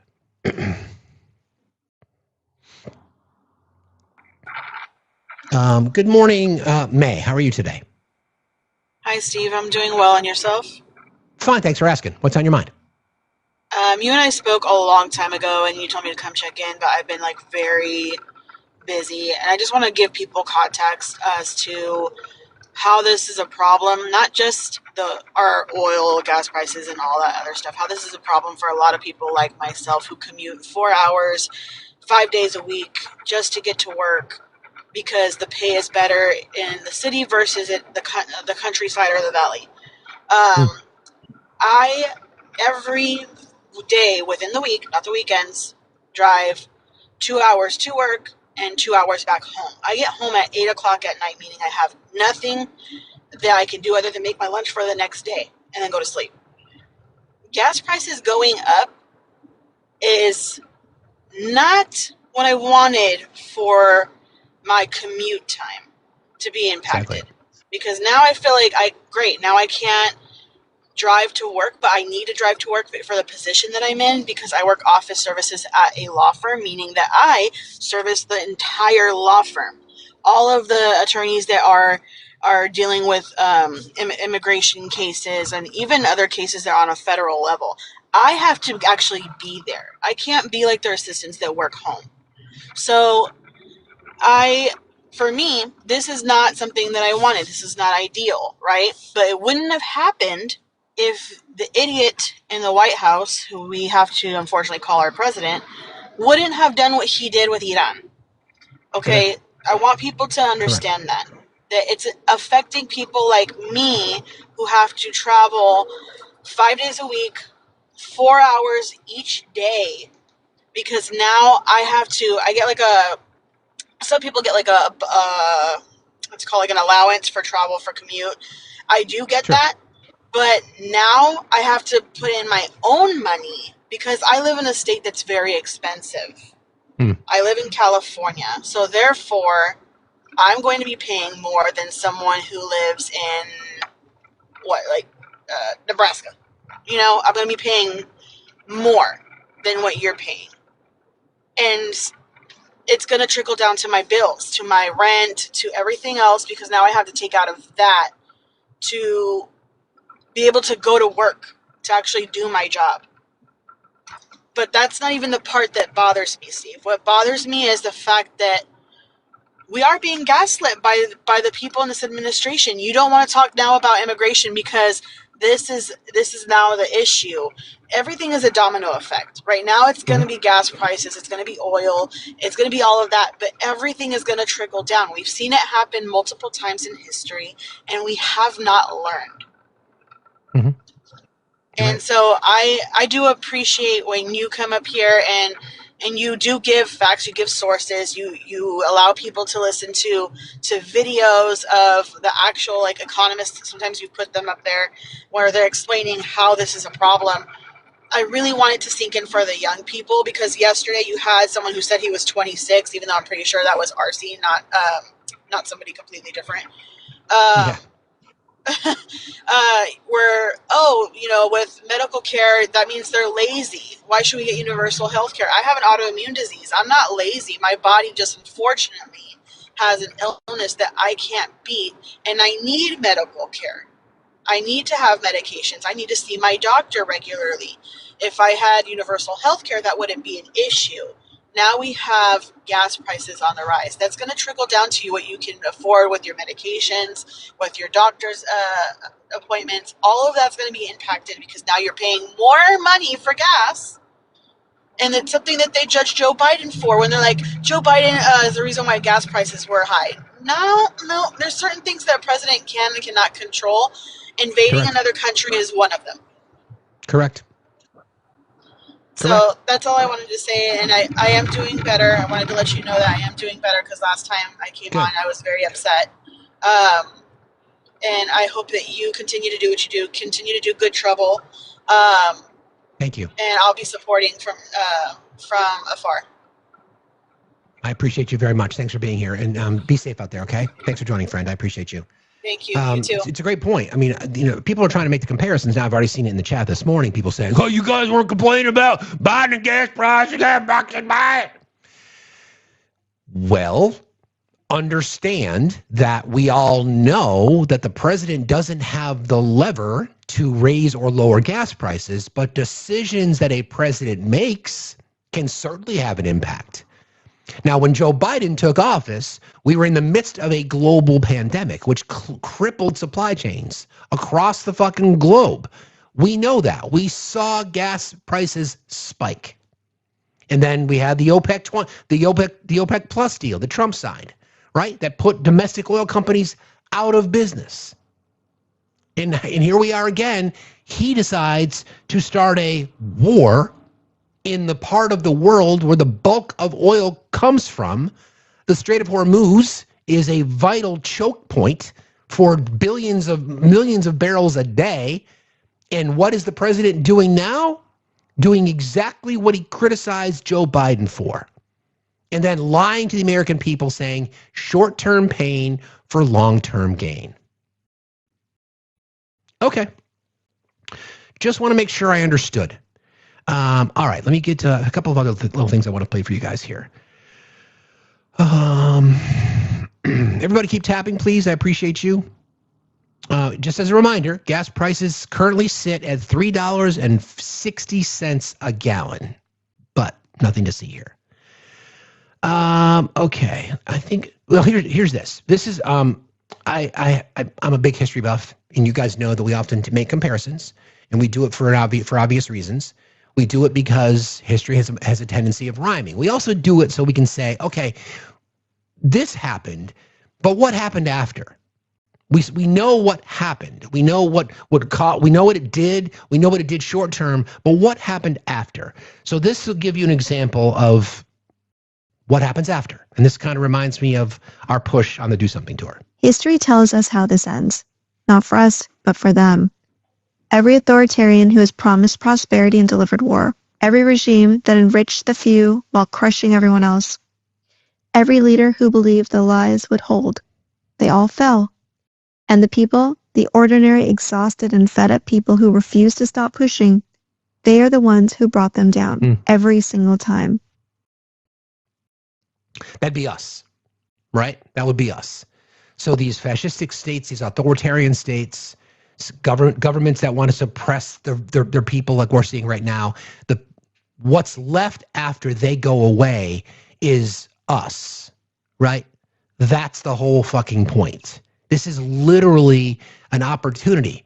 That's why we're about to get into the whole democratic socialism conversation, because this is how I see how I'd like to see the future led by women, which matriarchy swing that pendulum back from the patriarchy, eventually settle at an egalitarian form of government where it's equal power, not like what we see it today. She's right, though. History tells us how this ends, not for us, but for them. Every authoritarian who promised prosperity and delivered war. Every regime that enriched the few while crushing everyone else. Every leader who believed the lies would hold.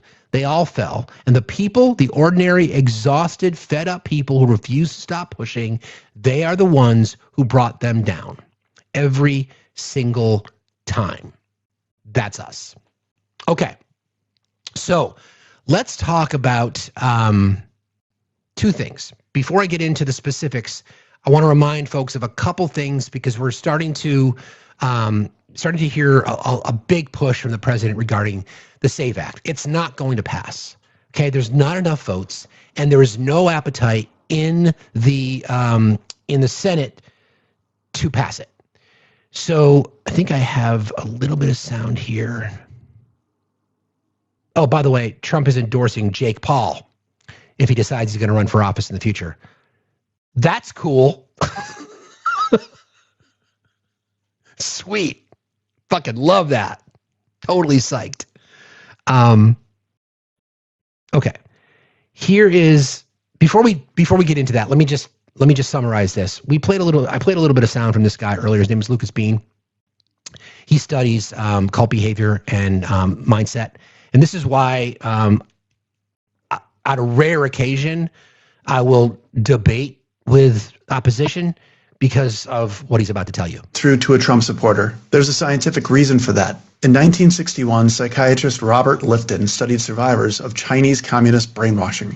What he found was wild. Cult leaders don't just control what their followers think. They control whether their followers think at all. Lifton called it thought stopping. Here's how it works. The human brain is always scanning for information that might threaten them. So cult leaders preload a response inside of the follower's head. The second a threatening thought appears, a phrase fires automatically, and the brain shuts off before the thought can fully form. Trump did it the same way every cult leader does it. Repetition. Say these phrases every single day. Attach it to fear or anger. Repeat it until the brain does it automatically. Yep. Trump said fake news over 2,000 times in his first term alone. Yep. Not because he believed it, because he was programming a response. Correct. Trump preloaded 4 of these phrases into each of his followers. Fake news, witch hunt, deep state, TDS. These are their 4 programmed responses. You spend hours building an argument, gathering sources, collecting evidence, making your case. And a Trump supporter kills it with 2 words before your argument even registers in their brain. Lifton documented this same technique in every cult he ever studied. It works because the followers have no idea it's even happening to them. A Trump supporter genuinely believes they are thinking. Stupid people are easy to program. That's the whole business model. Thought stopping didn't create hateful people. It just turned off the part of the brain that used to feel guilty about being hateful. It kind of taps into Brandolini's law. We talked about that the other day, about how much work it takes to refute a easily told lie. So one of the things that I try when I do these debates, this is a tactic I learned a long time ago. If you're contrary in your opinions, like pick something. We can talk about anything. We can use Trump's trial, for example, his 34 felony convictions. That is a hotly contested debate. Some people will say he's not convicted because he wasn't sentenced. Then I would say, well, he is convicted, and this is what happened with his sentence. So the question I would then ask is, like, how do we break the tie? Or how do we decide who's correct, right? Because if we're looking at something from polar opposite perspectives on the same issue, what do? Do we go to the court? Do we go to court documents? I was literally debating somebody said that the judge's jury instructions told the jury that they did not have to be unanimous on their verdict. And I'm like, well, that's fucking ridiculous. Well, that's what he said. Well, how about we just go to the judge's jury records? Well, that doesn't exist. Yeah, it does. Go to NewYorkCourts.gov. You can find the case. You can actually read the fucking jury instructions. So you read it to them, and then what do they tell you? That's paraphrased. Must be fake news. So that's the fight that we're in. So I guess the question is, don't waste your time debating the facts when they're on your side. Don't ever relent on the truth. My push for the Do Something tour is not this performative stuff that we see a lot of Trump supporters or people who want to be contrarian, who just want attention. It's to remind folks that we've got a lot of skin in the game here, right? It doesn't matter it doesn't matter what side of the aisle you sit on. I want to approach this thing as agnostic politically as I possibly can, just to have conversations with people about what matters to them. Because I know that there are millions of people out there who do believe that food is a right, who do believe we should have a tax code that benefits the middle class, who do believe that healthcare, water, food, shelter are all human rights. They just don't feel like their vote counts or their voice matters. That's what Do Something is about. Okay. So on that topic, briefly, I want to thank some folks. Oh, Jen, thank you. That's very kind of you. You didn't need to do that. Jen, thank you very, very much for Do Something, for your $100 donation, Jen. That's incredible. Thank you very, very much. Thank you to Aaron. Aaron, thank you for your continued amazing work in support of women and human rights. Thank you for saying that, Aaron. I appreciate you very much. Courtney says, please be aware and on guard if you wouldn't want to put this.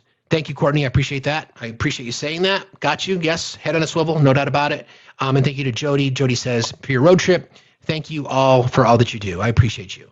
That's incredible. So let me update this. You guys are amazing. I have to do math in my head. Okay.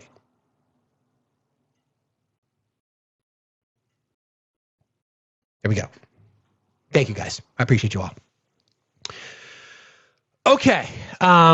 Let's get into our topic that I wanted to get to yesterday. All right, which is democratic socialism.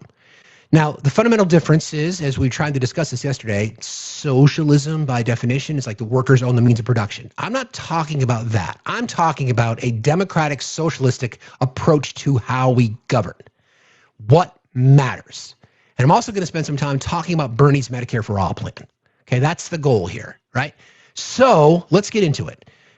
What I kind of did is I sort of compiled some questions and I prompted ChatGPT to help guide me through what a future would look like in America.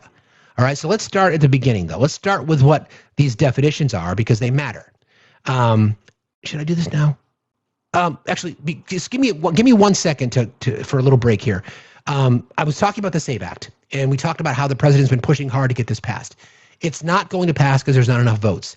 And then it became down to this filibuster argument. And I thought I would just give folks a general idea of what would happen, what needs to happen for the filibuster to be repealed. It would require a formal rule change. A senator then would propose a real change, debate would occur, and then a vote is taken. Changing a Senate rule requires 67 votes because ending debate on rule changes itself can be filibustered. And you have what's called the nuclear option. This is the most realistic way the filibuster could be removed. A senator raises a point of order saying a simple majority should be able to end debate. The Senate parliamentarian advises based on existing rules. The presiding officer rules, and then the Senate then votes to overturn the ruling by a simple majority. This effectively creates a new precedent overriding the rule, eliminating the filibuster for that type of vote. It's happened primarily for presidential nominees and for court appointments, but there's no appetite from the GOP to do it because they know what would happen if it's gone. I want it gone, quite frankly. I'm willing to take my chances. I want it gone because I want to expand rights for people. Never before have any of us lived through a time when rights are being taken away. Okay, where rights are being taken away from us. Our constitutionally protected rights to due process and speech and how we practice religion and protesting and women's rights to their bodily autonomy, et cetera, those things are being taken away from us. So I want a progressive form of government, democratic socialism, that expands rights. And that's why I'm willing to take my chances on the filibuster. Like, for example, I want Citizens United overturned. I want to expand the Supreme Court. I want to, blow up some traditional roadblocks that are in our way, including bringing DC on as a state, and then offering the option for Puerto Rico if they want to become a state as well. So that's kind of what I want on this conversation. Let me bring up Jen first, and then we'll get into our topic. Good morning, Jennifer. How are you today? Good morning. How are you? Fine, thank you. What's on your mind? So, I know you were talking about the filibuster and everything. That my comment was actually on healthcare and the conversations you guys were having yesterday. What I found interesting, because I fully support universal healthcare. I think it's a fantastic idea. As someone who is relatively healthy and I don't have a lot of need for multiple doctor visits, I fully support that everyone should be able to. And just because I'm healthy doesn't mean that everyone else is. And but my question is, and maybe just an opinion, is for the people who are so fully against universal health care, and claim that they like these privatized versions that we have now, it may be in the caveat that the universal health care is available to everyone, on the basis, and then having a private option if you really feel like that's more important to you. That's the Medicare for All model. Right. Like you can up like premiums, like cosmetic surgery, or you want to add features that wouldn't be general healthcare. Yep, that's part of the Medicare for All model. I agree. Okay, so that was my question, because I wasn't sure. I haven't really looked that far into it, because I mean, until someone finally gets off their tuchus and does something about it, we're stuck with what we have, and hoping that in these midterms and upcoming elections that we can finally get someone in there that is willing to go to battle for us. Correct. That's the point. That's why we got to elect down ballot progressives. Yep. Thank you, Jennifer. I appreciate you being here today. Appreciate it. I appreciate you. You got it. Talk to you later. So part of this push on the democratic socialism, I'm going to talk about Bernie's Medicare for All plan, because I reference it a lot. I feel like I know it pretty well, but I figured for most of you who don't know what it is, it addresses all kinds of things. And it's where the cost savings come in. We'll get to that in just a moment. But let's first talk about democratic socialism. I know that this is a controversial topic, as was reflected in the live yesterday. But I think it's important for people to understand. We have to start talking about this, because we got to remove the stigma of this word. People think socialism is the first step to communism. People just are unwilling to step out of their bias.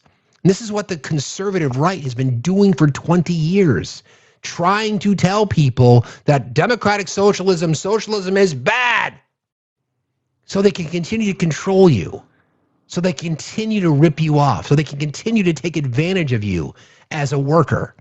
Meanwhile, the wealth gap gets wider and wider and wider and wider. So, a democratic socialism system of government combines political democracy, free elections, civil liberties, multiple political parties, with social ownership of strong public control of key parts of the economy to reduce inequality and provide broad social welfare. Entirely different than authoritarian socialism, think the USSR and other countries like that, because democracy and civil rights remain central under democratic socialism. Probably the fundamental difference. Core principles, all right? Free elections, multiple political parties, freedoms remain, speech, press, protest, and independent courts. Anybody have an issue with that? Don't think so? Strong social safety net. Yesterday, we talked about universal health care. And from a marketing perspective, we need to rebrand it. Patriot healthcare, or whatever the fuck you want to call it. I don't care. I just want it. But there's a stigma connected to it. Obi pointed it out very well yesterday. When people hear the term universal healthcare, and Ash talked about it too. Thank you again, Ash, for joining us today. I didn't mean to put you on the spot like that, but they think universal, that means if you come to America, you're just going to get healthcare. If you're an undocumented immigrant, you're just going to get healthcare. No, this is for United States citizens. We do have protections for people who are non-citizens through EMTALA for triage, for trauma, ER visits, but not hospital care, not American medical. Sure, that works, but not routine checkups. It doesn't work that way. We're talking about a system that ensures all of us.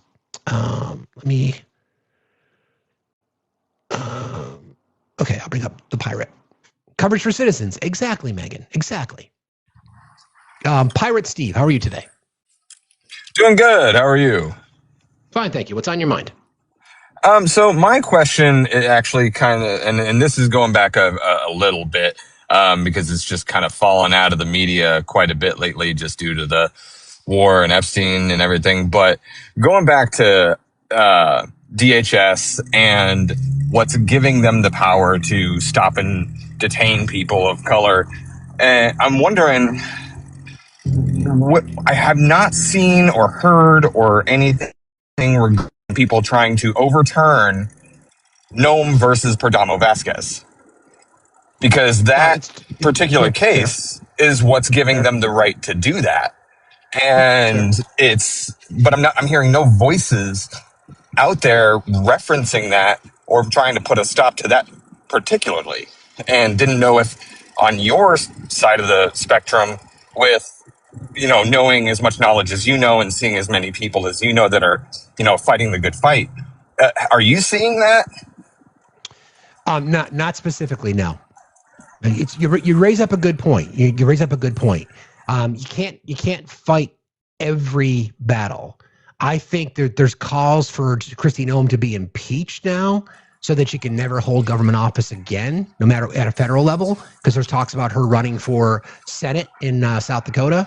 So I think the more and more her name remains relevant, the more likely you are to see something like that. You bring up a good point, though. So with her, if she does get impeached, does that have an impact on any of the Supreme Court cases that she utilized to try to get more power into DHS to do these types of things that are inherently, racist? It's a fair question. I don't know if she would be considered the defendant and or the plaintiff anymore, because her position, her title would be different. I'd have to ask an attorney, but it's a fair question.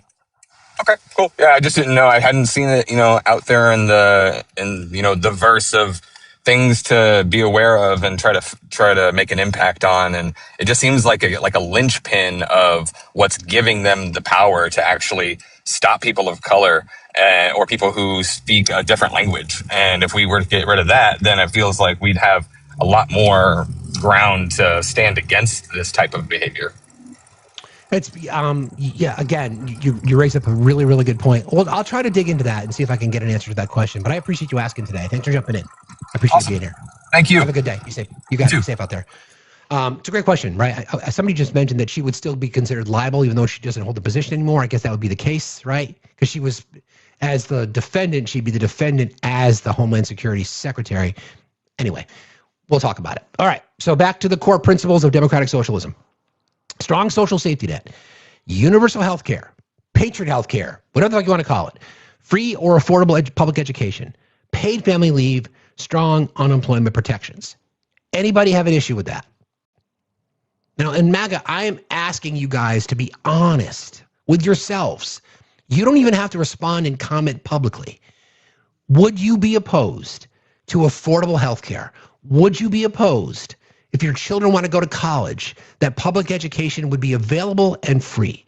Would you be opposed to paid family leave, taking time off so that you can be with your family, whether it's maternity leave or paternity leave or family leave, whatever that might be, and strong unemployment protections in case you lose your job? Why would you disagree with that? We'll unpack it. Don't worry. Public or cooperative ownership in key sectors. This is where you get a change in the way in which our system would work. Public or cooperative ownership in energy, transportation, healthcare, banking. They may be publicly owned or heavily regulated. This is not opposition to capitalism. This is just putting some guardrails in place. For the same people who claim that our system, a democratic socialism system, would be corrupted, I don't know what the fuck you're talking about. We look at the wealth gap. This stat I've shared with you guys a couple times this week. 938 billionaires in the U.S. Cumulatively total wealth of $8.2 trillion. They have enriched themselves nearly $1.5 trillion just since last year when Trump took office. Okay? So that's the system that we are now in. And they are getting richer and richer. And the rest of us are left to fight over the fucking scraps. And apparently food's not a right. But it's okay for Pete Hegseth to spend $90 billion in September on lobster tail, crab, fucking Jell-O shots, whatever. Okay? Okay? All right. Reduced economic inequality. Progressive taxation, yes. Stronger labor unions, yes. And worker protections, yes. Markets would still exist, small businesses and private companies would operate, but under regulations designed to serve public interests. This is not ending capitalism. This is just regulating it so that we don't have these massive wealth gaps anymore. And for those people that are saying, oh, commie, blah, listen, you're not going to get picked to go on to one of those billionaires' boats. You're not. You're not going to get invited to their estate in Monaco. You're not going to fly on their G7 jet. You're not going to any of their parties. So stop fucking simping for them. They're taking advantage of you because you think you're going to get picked. What's the famous scene in Greece when they're at the sock hop and everybody's sitting on the bottom bench of the bleachers? It's like somebody walks down the line and everybody hopes to get picked, and likely nobody gets picked. Except for Coco Di Gregorio, whatever her name is, Cha-Cha, right? You're not going to get picked. It's not going to happen. So stop fucking defending them because they're laughing at you. It'd be so easy for these people to have universal health care, but we'll just continue to lie to them and tell them it's communist takeover. Wallflowers, exactly. Cha-Cha Di Gregorio. Whatever. All right. Small businesses, private companies operate, but under regulations designed to serve public interest. Okay? Here's some examples. Norway. Before I get in, I'm going to read you this little breakdown of Norway. Then I've got some interesting news on Norway I'm going to share with you guys as well. Universal health care, free college, strong unions, large public ownership of oil wealth through a sovereign wealth fund. Okay? So in Norway, Norway's national savings account just hit $2 trillion. Every citizen of Norway owns $340,000. This is how it works. Norway took the money from selling oil and gas, and instead of spending it immediately, they invested it globally. The fund owns a piece of more than 9,000 companies across 70 countries and is worth nearly $2 trillion. It's managed by Norway's national bank and follows strict rules about transparency and ethical investing. You can't just withdraw your $340,000 share as a citizen of Norway. The government only spends about 3% of the fund each year on public budgets, which pays for healthcare, education, roads, pensions, etc. Citizens don't get direct cash payments. They get world-class public services and long-term economic stability instead. The $340,000 per person is ownership on paper, not money you can touch. Most Norwegians never see it as cash, but they live the benefits every day through free university, comprehensive health care paid, parental leave, and strong union protections and pensions. The fund exists so oil money benefits their grandchildren, not just today's generation. Norway's approach proves that oil wealth doesn't have to create corruption or boom and bust cycles. Other oil-rich countries spent everything immediately and went broke when prices dropped. Norway invested globally, let it compound, and built permanent wealth that keeps growing even after the oil runs out. So what did they decide to do? We're going to use our resources. We're going to invest globally in industry, and we're going to reap the benefits, not by giving our citizens money, but we're going to provide them with some of the best healthcare on earth, some of the best public education systems on earth, protections for people who lose their job, people want to attend university, people want to make their lives better. Lo and behold, Norway, Denmark, Sweden, Finland, those countries who do similar but provide for their citizens are always ranked some of the best places on earth to live. So don't tell me it doesn't work. It just requires a bit of a change. Okay?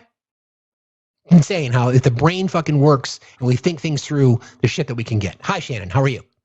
Hi, I'm good. How are you? Fine, thank you. What's on your mind today? I just wanted to talk a bit more about the Medicaid for all thing and the Medicare for all because I am originally from England, you'll hear it in the accent, but I've lived in the state of Georgia for the last 10 years. So I get a lot of conservatives coming up to me with a lot of misconceptions and ideas about what it's like living under universal health care that are completely wrong.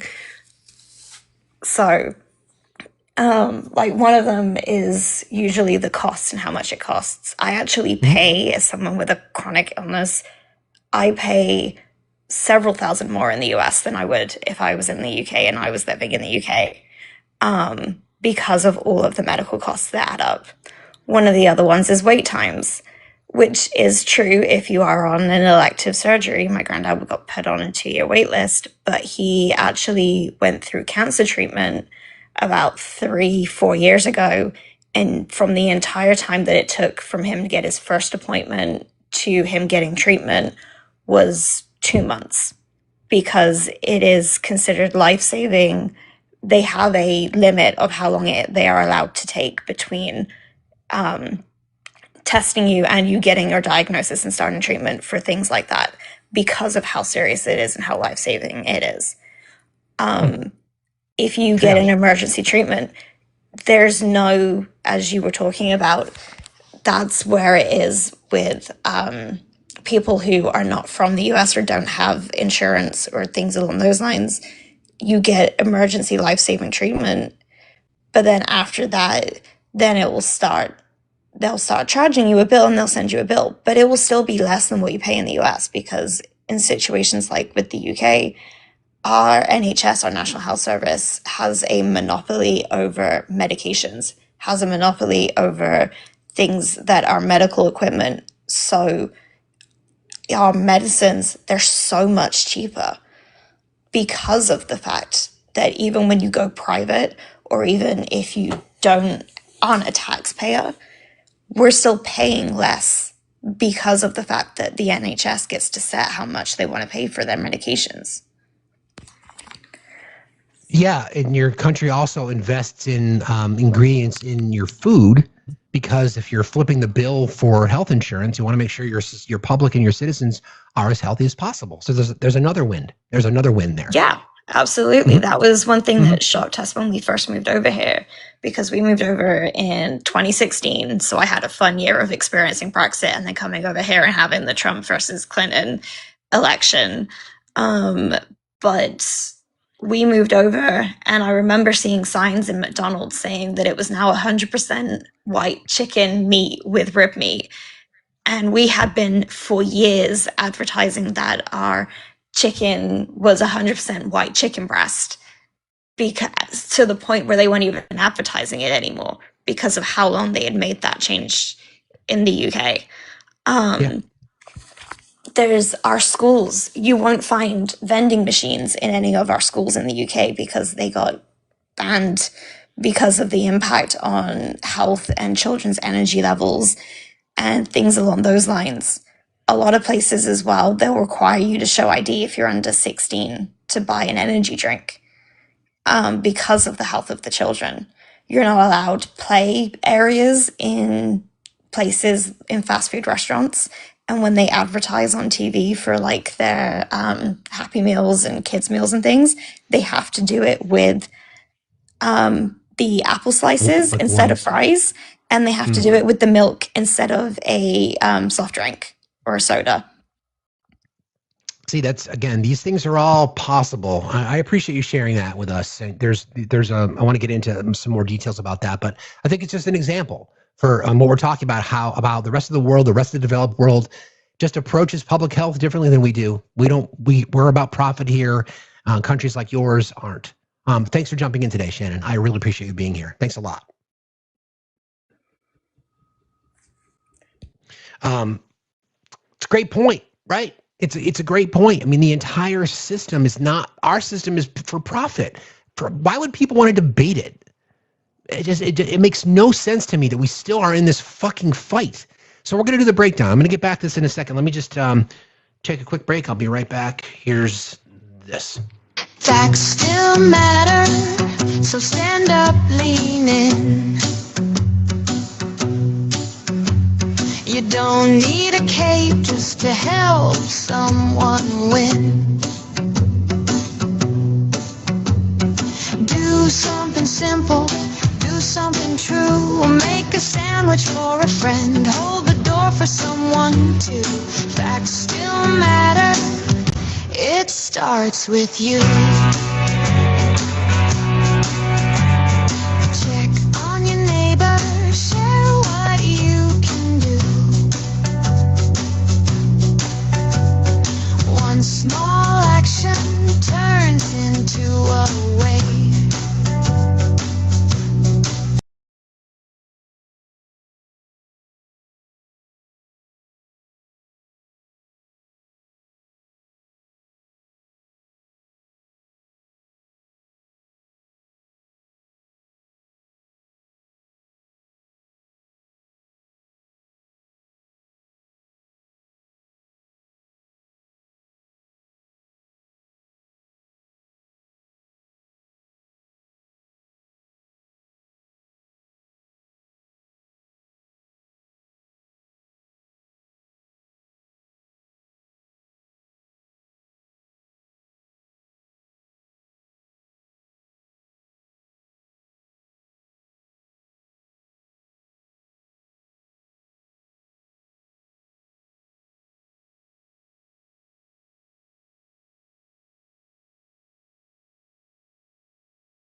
And I had to pay out of pocket. And I don't make a lot of money, so it was difficult, but you get so tired of not feeling well and so tired of the denials, or this medication, you can try this, but or the doctor wants you to try this, but the insurance denies you. So, and then so I'm just saying, like, I had to go do that. So sometimes even with health insurance, and people just don't realize if sometimes they want to keep you sick. And so if you want to get better, sometimes you don't have a choice. And I also have some issues from a messed up surgery many, many years ago, and my insurance just wouldn't allow any, like, have you heard of active release therapy? No, I don't think so. So, I mean, it can help with like scar tissue buildup and stuff, but because my insurance literally did not allow me to do any of that for 20 years, I'm pretty messed up. So that's another thing. I was like, you know what? I didn't want to be here anymore. I was at that point in my life where I was like, if I'm living in this much pain, I don't want to be here anymore. So I gave it one last shot, and a friend of mine said, go see this doctor. He says he can help you. And he has been helping me, but it's extremely expensive. So basically I'm working just to take care of my medical costs, even though I have health insurance. Exactly. That's the story of millions of us, and that's kind of the point of this conversation today. Chrissy, I'm sorry you're going through what you're going through, but I appreciate you jumping in and sharing your story with us today. Thanks for being here. I really appreciate it. Thank you. All right, have a good day. Have a good day. You too. All right, bye. It's a story of millions of us. I mean, we talk about childcare, right? People will take a job so they can have insurance, and the money that they make from their job pays their childcare. Make that make sense? Doesn't. Again, work should provide dignity and security, not just survival. And the language begins to change as this coalition is formed. Politicians who support these ideas often avoid theoretical terms like democratic socialism, and instead use language like economic freedom, family security, freedom from medical bankruptcy, dignity of work, fair markets, public investment, middle-class stability. Messaging matters. As somebody who does messaging for a living, it fucking matters, right? This matters in this scenario. The policy shift succeeds partly because it's framed less as a philosophical revolution and more as a practical modernization of American capitalism. Who would be opposed to economic freedom? Who would be opposed to family security? Who would be opposed to freedom from medical bankruptcy, or dignity of work, or fair markets, or public investment, or middle-class stability? If you frame it the right way, with the underpinnings as to what it's intended to accomplish, how would you be opposed to that? Maybe MAGA, but again, could they really argue against economic freedom? Could they argue against family security? They talk about their families all the time. They talk selfishly, in my opinion, but they talk about their families. All right. Phase 2, the first reform wave from 2028 to 2030. Major election cycle turns on affordability. Candidates who promise to reduce household insecurity win enough seats at the federal and state level to begin passing massive reforms. These reforms are not maximalist. They are designed to be politically survivable and administratively feasible. Healthcare. The public option opens the door. Rather than immediately abolishing private insurance, Congress creates a national public insurance option. It begins with these features: open enrollment for individuals and small businesses, automatic enrollment for some uninsured people, negotiated drug prices, capped out-of-pocket costs, and standardized essential benefits. Again, anybody have an issue with any of that? How could you? How could you argue against something that would save you money and make your life better?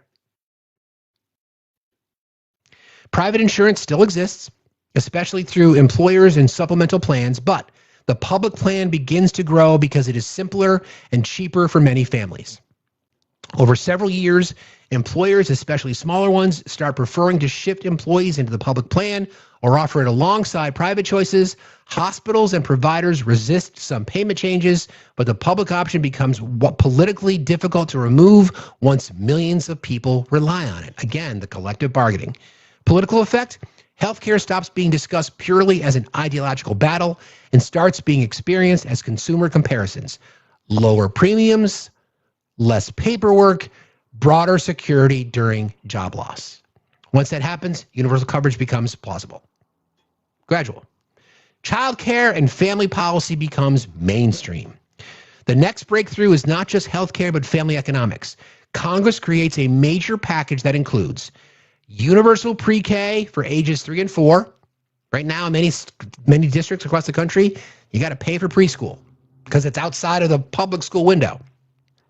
Sliding scale childcare subsidies, national paid family and medical leave, and a permanently expanded child tax credit paid monthly. As someone who was in corporate America, and we had a difficult time recruiting people to Vermont for two primary reasons. 1, housing. 2, childcare. We could not recruit some of the best people, and we couldn't retain our people because of the same issue. Housing costs are crazy here. It's a desirable spot to live. People want to live here. I get it. I totally get it. And lack of childcare. How can you recruit people? How can you provide, you've got these jobs that are good jobs, that are good paying jobs, but if you can't live, right? So that's a problem. Again, in this system, as we gradually progress, universal pre-K for ages 3 and 4, sliding scale on child care subsidies, national paid family and medical leave, and a permanently expanded child tax credit paid monthly. This reshapes household economics. For millions of families, especially women and lower income households, the combination of paid leave and child care support changes workforce participation and family planning. Without a question. Something deeper happens here. Care work, long treated as a private burden, begins to be seen as a public economic issue. Voters increasingly accept the argument that raising children is not just a personal matter, but part of maintaining the country's future workforce and social stability. Wow. You mean caregivers should be treated with the respect that they deserve? Wild. Labor law. Labor law reforms strengthen workers' bargaining power. A new labor bill passes after years of organizing and state-level experimentation. It includes faster union election procedures, stronger penalties for illegal anti-union retaliation, sectoral bargaining pilots in industries like logistics, hospitality, and care work. Care work becomes a unionized industry. Portable benefits for gig and contract workers, and federal standards for predictable scheduling. Unionization does not suddenly explode, but it rises meaningfully in logistics and education and healthcare, support, manufacturing, and parts of the service economy. Wage growth, economic effect, wage growth improves at the lower and middle ends of the labor market. Some business groups warn of inflation and rigidity, but supporters argue that stronger bargaining raises productivity and stabilizes communities. Labor regains some of the institutional role it once had as a counterweight to concentrated private power. Power of the people. Power of the people. Push my glasses up. They're up. I'm good. Thank you, though. Phase 3. State-level laboratories accelerate the shift. Even before DC finishes building a new national model, states push further. Some states expand state public banks, free community college, rent stabilization in high-cost areas, public housing construction, municipal broadband, green jobs programs, and then universal school meals. Not every state moves in the same direction. The U.S. remains regionally divided, but successful programs in some states start creating pressure in others. Competitive federalism changes direction. For decades, states often competed by lowering taxes, weakening regulations, or restricting unions. In this new scenario, some begin to compete instead on quality of life. Better family supports, affordable public universities, stronger transit, lower uninsured rates, more stable retirement systems, and then better labor protections. As evidence accumulates that these policies can attract workers and reduce poverty, more governors, including some centrists, adopt parts of the model. So that's a shift for sure. No doubt about it. But this is the gradual rollout, okay? We're now into the phase 4, taxes. It's a big, complicated issue for people. Most people don't know how taxes work, which we know to be true. That's for sure. But we can get there. Everybody hang tight. Elkano, how are you today? I'm doing well. How have you been, Steve? It's been a while since you and I shared a live here. How you been? I agree. I'm doing fine, thanks. How are you doing? Hey, just listening to you, and of course, this topic, and it's incredible. I mean, the group that I belong to, when we created American Coalition for Democracy and Equality. I actually wrote a paper on corporate concentration in the U.S. economy, and it touches on everything that you're speaking about here. Americans have been programmed to believe that socialism is evil. And to whose benefit? Large corporations and the rich, of course, because it doesn't benefit us to believe something so ridiculous as that. But it's got a purpose. Also, one subject that I believe you haven't touched on yet, or at least I haven't heard you say it yet, is the racial aspect, the racism that's involved in this economic structure that we have here in the U.S. You started mentioning education. If you remember, or I'm sure you do, of course, from history, state universities were free. They were part of the public education system until Ronald Reagan realized that a lot of Latinos and blacks in California were taking advantage of that free education and bettering themselves and getting out of, poverty and in other words, moving forward, moving up. So he used the excuse that he wanted to balance the California budget, and he started implementing tuition into state universities. And then, of course, that spread like wildfire right across the whole country. And we no longer have public free, college education because of what Reagan did. We do have some states like here in New York, I live in New York, where we're trying to bring that back, where, public universities are free to a certain extent, maybe 2 years or so. But it's still, some education to get us moving forward. But basically everything and anything that has to do with our economy and the way this economy is structured here in the largest, most powerful, not the largest, but at least the most powerful economically wise nation in the world, how can we not afford to give our people everything that smaller countries, especially like Germany? Germany is to me is one of my favorites. You mentioned Norway, Sweden, and all of them, of course. They're all great. But Germany, to me, stands out even more because the entire country is smaller than the entire state of Montana. But still, they are I believe it's the third largest economy in the world, right after China. And that's huge. Yeah, exactly. It's a huge thing. Yeah. And they are a social democratic nation. They have regulations for their corporations to the point that the board has to be made up 50% workers and 50% executives. And many people don't know this, but Volkswagen, which is the largest automaker in the world, is obviously a German company.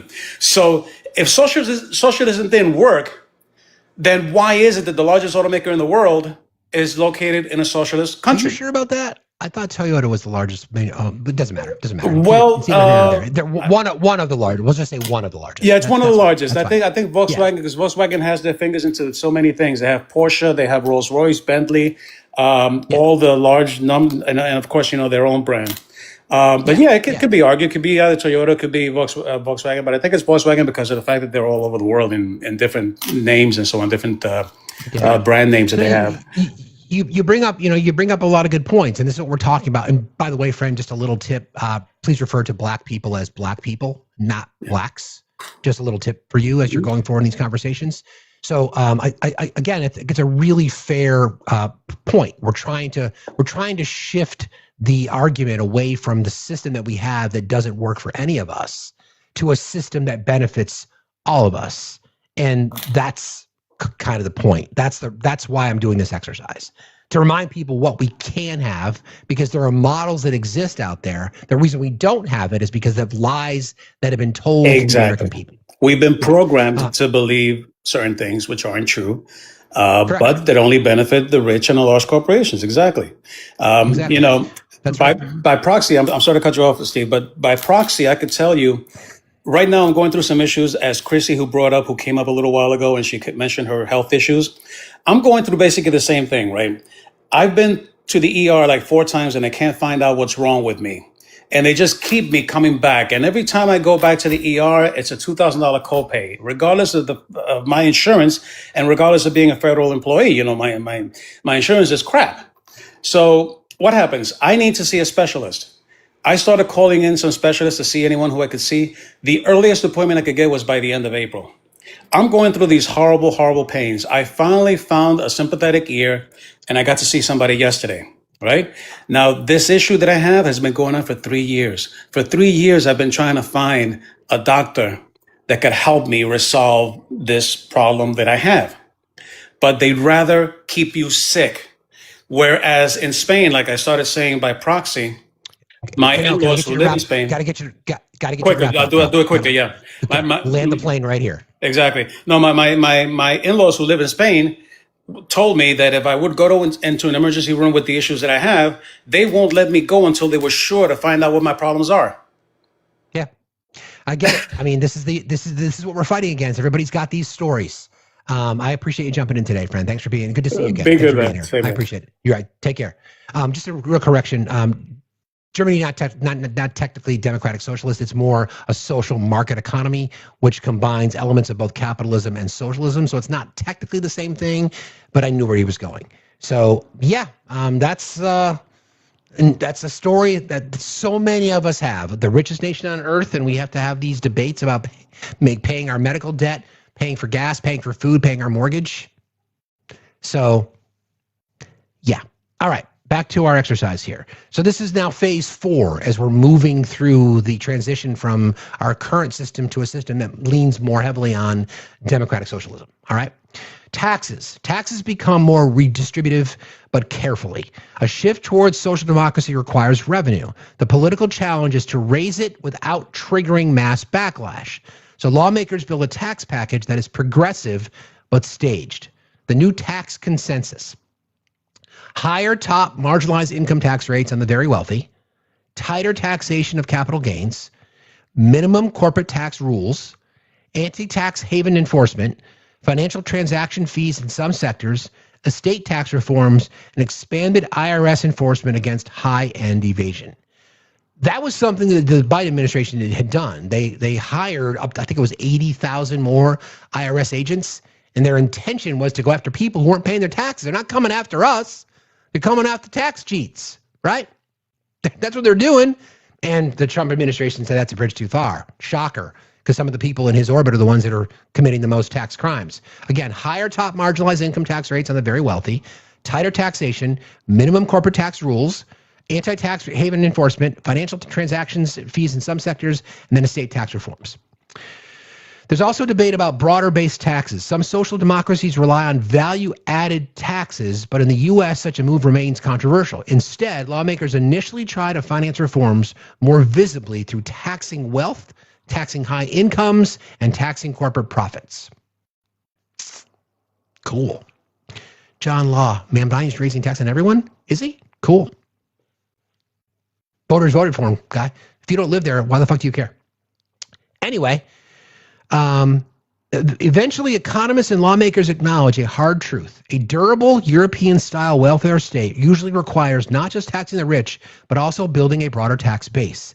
This becomes one of the major political debates of the early 2030s. Supporters say people will pay more, but also receive more. Households may pay less overall when healthcare, childcare, and tuition costs fall.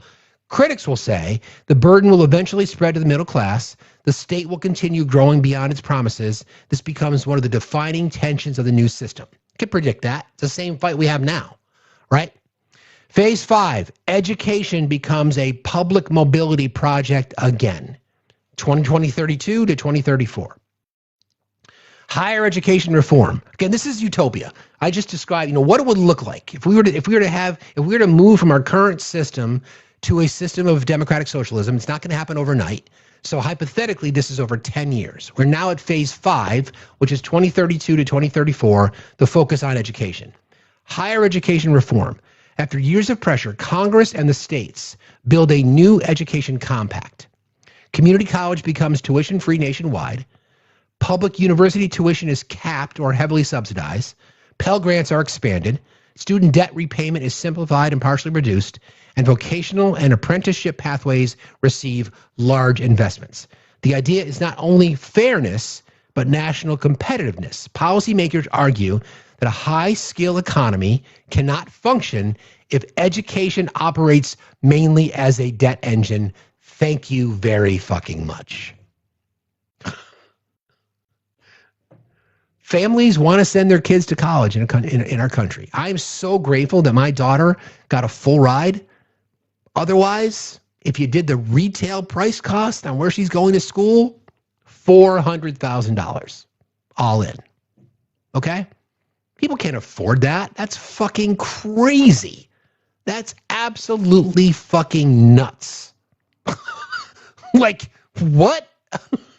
So, in this new model, you've got options. You've got community college. You've got public colleges and institutions that are heavily federally subsidized. And again, we talked about the taxation code. You're going after high earners. You're going after the corporations. You're going after the 1%, right? The privileged group, right? K through 12 okay, this idea, again, is not only fairness, but national competitiveness. Policymakers argue that a high-skill economy cannot function if education operates mainly as a debt engine.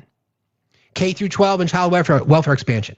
At the same time, school meal programs become universal across the country. Anybody have an issue with that? I know our friends on the right don't think foods are right, but I do. Do you understand how many families in our country, the only meals that their kids get in some cases are breakfast and lunch at school? Right. That's why a lot of schools expanded to summertime lunches because of those kinds of things. The fact that we have to do that in the wealthiest nation in the history of humanity, and yet $11 billion in 6 days to go fight another war. Okay. Federal equalization funds reduce school funding disparities, balancing it out, the haves and the have-nots. We're struggling with that now. I told you that I voted against our school budget. It passed. I figured it would, but I voted against it. I was one of very few that said, no, we keep cutting this. I don't support it. Not at all. School-based health and counseling services expand, and after-school and summer programs grow, specifically in lower-income areas. Does anybody have an issue with any of that? Do you have an issue with school meal programs being universal across the country? Federal equalization funds reduce school funding disparities? School-based health and counseling service expanded? And then after-school and summer programs grow in low-income areas? Anybody have an issue with that? Honestly, ask yourself that question. Why? Why would we have an issue with any of that? This is K through 12, right? This is supposed to be our future, our most important, the most important things in our life are our kids. And we can't coalesce around making sure that they're fed. Okay. Over time, this begins to reduce some of the intergenerational inequality that social democracies are designed to soften. Phase 6. This is from 2032 to 2035. Housing becomes the hardest test. Healthcare and childcare are difficult, but housing proves even harder. Even as wages improve and safety net programs expand, housing shortages keep swallowing the gains. In many metro areas, people still cannot afford to live near jobs, schools, or transit. So the federal government begins a multi-front housing strategy. Large subsidies for affordable housing construction, incentives for zoning reform near transit and job centers, expansion of housing vouchers, support for nonprofit and cooperative housing, public development corporations in high-cost regions, and then anti-speculation taxes in selected markets. Kamala Harris leaned into this with subsidies for first-time home buyers. That's kind of a step. It's a very progressive policy towards housing, right? I love that policy. We're going to help people get in the game. Doesn't reduce the overall cost. We have a massive fucking housing shortage. Like I get approached by realtors all the time. And I'm like, how much could I sell my house for? And then the next question is, where the fuck am I supposed to live? So that's the issue. We have a massive housing shortage in our country. And the issue is getting in the game. For those of you who own a home, you understand, once you're in the game, it's an asset as long as you take care of your house, right? We would need a coalescence around progressive policies to get more housing, whether it be through zoning, whether it be through investments for corporations and developers to build low-cost housing, duplexes, triplexes, whatever it might be, all right? Housing reform produces strange alliances and strange opposition. Some progressives want stronger tenant protections but resist dense development in certain neighborhoods. Some business groups support construction but oppose rent regulation. Some suburban voters support affordability in theory but resist local change. In this scenario, housing becomes the policy area that most clearly reveals the difficulty of turning social democracies, of turning social democratic aspirations into built reality. I agree. It's going to be a complicated one because we have a shortage. Got to start from someplace though, right? Phase 7, 2033 to 2035, a new public sector ethos emerges. By now, the U.S. has not nationalized most industries. It is still capitalist, but it begins to look different in a structural way. The role of government changes from a relatively patchwork backstop to a more active guarantor of baseline securities. They call it the new social contract. A broad public expectation takes hold that government should help guarantee healthcare access, basic retirement security, paid leave, childcare access, affordable education pathways, unemployment protection, labor rights, and minimum housing support. This does not eliminate inequality or poverty, but it changes what citizens think they are entitled to in a rich democracy. That psychological shift is one of the most important changes in the entire scenario. That part right there. We have stigmas connected to things like socialism or democratic socialism or progressive politics, right? Or universal health care or universal access to public education. Because people in our country are not very smart. 6th grade reading level. People are not willing to engage. People are not willing to understand what's at stake. Again, this is an element of the Do Something Tour. Going out and having conversations, but more importantly, listening to people who are struggling with the exact same things. I'm a privileged white guy in America. I get to do this 5 days a week with a couple thousand people in here listening to me talk. That privilege, I recognize that privilege. Many people, millions, tens of millions, hundreds of millions more, don't have that same privilege. So I want to use that and go and talk to people about the same things that I'm struggling with, right? I'm not getting any younger. I'm worried about retirement. I'm worried about debt. I'm worrying about future generations. I worry about my daughter's rights to her body, my boys' rights to, their partner's rights to their body, for them to have access to capital, et cetera, et cetera, et cetera. Millions of us share the exact same thing. Exact same thing. We all share the same issue. Many of us. But because we become so politically polarized, we're not willing to have that conversation. So we get people like Popcorn, who just want to be a contrarian and argue, who don't stand for anything. There are people out here that really do genuinely care. They just don't feel like their voices are being heard. So again, that's what Do Something's about. Let me just thank a couple people real quick. I noticed a couple donations that came in while I was chatting. Everybody keep tapping, please. Tapping is clapping, liking is loving, and sharing is caring, as you know. Hang on a second here. What is going on? All right. Thank you to... let's see here. Sarah says, Sarah, thank you for the $100 on the CA. I appreciate you very much. It's very kind. Thank you for the facts and infinite patience. Okay. Thank you for saying that. Judith, thank you very much for the tour. I appreciate that. You're incredibly kind. And Rainey from yesterday, I don't know if I got you yesterday. Thank you for controlling popcorn. I wanted to burn popcorn, but different conversation. So thank you guys very, very much. Let me update this real quick. You guys have been great today. I really appreciate you all. 3, 1. There we go. Okay. The psychological shift is one of the most important changes in the entire scenario. That's going to take all of us. That's going to take a commitment from voices that we respect, that we recognize, that we trust, whether they be prominent political figures, prominent figures in society, whomever they may be, right? We need to change people's mindset on these things because we all know that I'm a firm believer in all ships rise. The healthier we are, the more educated we are, the more access to, a progressive tax policy so that we can invest in ourselves and our future, the better off we'll all be, right? I want Popcorn to have access to mental health care. He needs it. We all need it. We all need it. I don't want any kid in America to ever go without a meal, ever. I want public schools to be swimming in fucking cash. I want the best public education system on earth. And there is no reason that we can't have it other than people thinking that socialism bad. Okay. So then, what does the economy look like in 2036? By the end of the decade, the United States is still not a socialist economy in the classic sense. It looks more like a mixed economy with stronger social democratic features.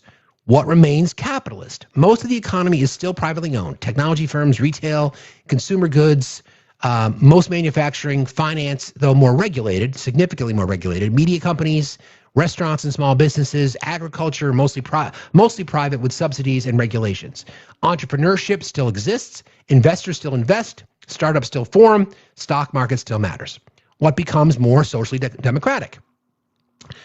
Universal or near universal healthcare, paid leave as a social right, much stronger labor laws, tuition-free or low-cost public higher education, far larger child care support, stronger unemployment and wage protections, more redistributive taxation, bigger public infrastructure and clean energy investments, and then greater acceptance of public provisions in essential sectors. The U.S. does not abolish markets, it civilizes them more aggressively. Fuck. It's right there. I can taste it. It just takes courage. It just takes people looking at these faces and say, those people got our fucking backs. Bernie has been advocating for unions and the working class and the middle class for 50 fucking years. Okay? I worked on 2 of Bernie's campaigns. He hasn't changed. He's been the same person. AOC is a younger version of Bernie. Zoran is the future of our country if people could allow him to be so. And don't be stigmatized by words.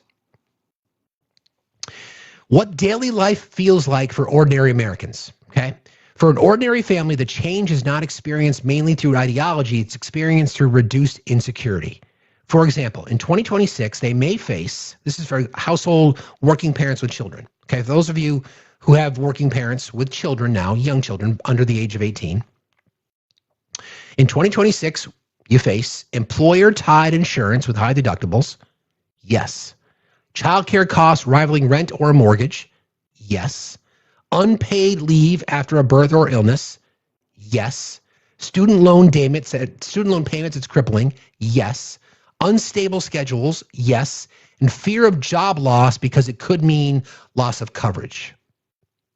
By 2036, the same scenario, you might have guaranteed coverage regardless of employment for insurance, subsidized childcare or universal pre-K, paid family leave, lower or no tuition for community college or public college pathways, stronger schedule protections, and an easier access to prescription drugs and preventative care. Their taxes may be higher, but many private burdens are lower and less volatile. What the system looks like? There are still competitive elections. There are still constitutional disputes. There is still partisan media. There's still lobbying battles, business opposition, conservative states, progressive states, court challenges, the policy reversals when power changes hands. A move towards social democracy does not end conflict. It changes the terrain of conflict. The debate becomes less about whether government should provide social protections or how it should be, how generous programs should be, how they should be financed, what should stay public versus private, and then how much regulation markets could face. So it's there. We can do this. The shift would not be smooth. Major barriers would include constitutional and judicial limits where courts could block parts of labor law, administrative expansion, tax policy, corporate resistance, insurance, pharmaceutical, finance, and some large employer groups would spend heavily to weaken reforms. Think about that, right? Insurance, pharmaceutical, finance, and large employers are the ones that are being advantaged in the system that we have now at the expense of us, right? at our expense. Okay? So of course they would resist it, which is why I want to outlaw lobbying, because those industries are some of the most heavily funded lobbying groups in DC, right?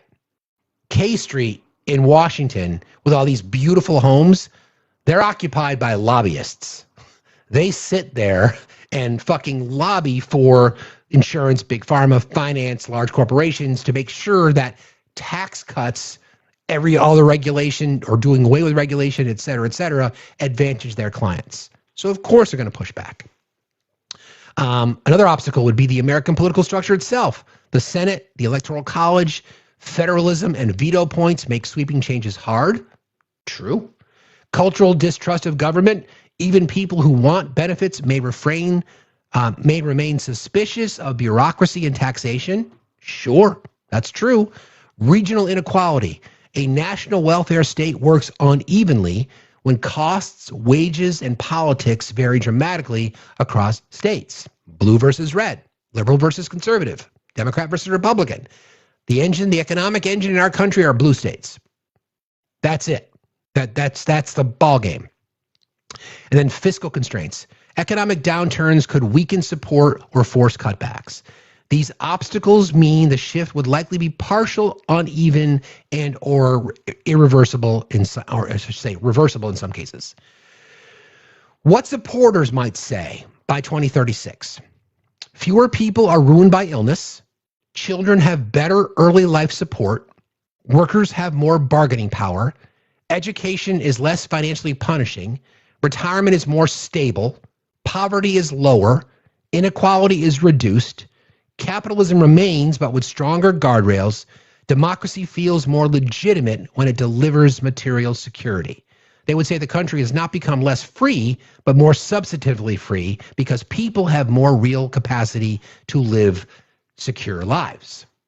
What critics would say: taxes are too high, bureaucracy has grown too large, innovation is slowed by regulation, labor rigidity hurts competitiveness, dependency on government has increased, public systems are uneven in quality, fiscal promises may not be sustainable, and a ratchet effect makes rollbacks difficult even if programs underperform. They would say the U.S.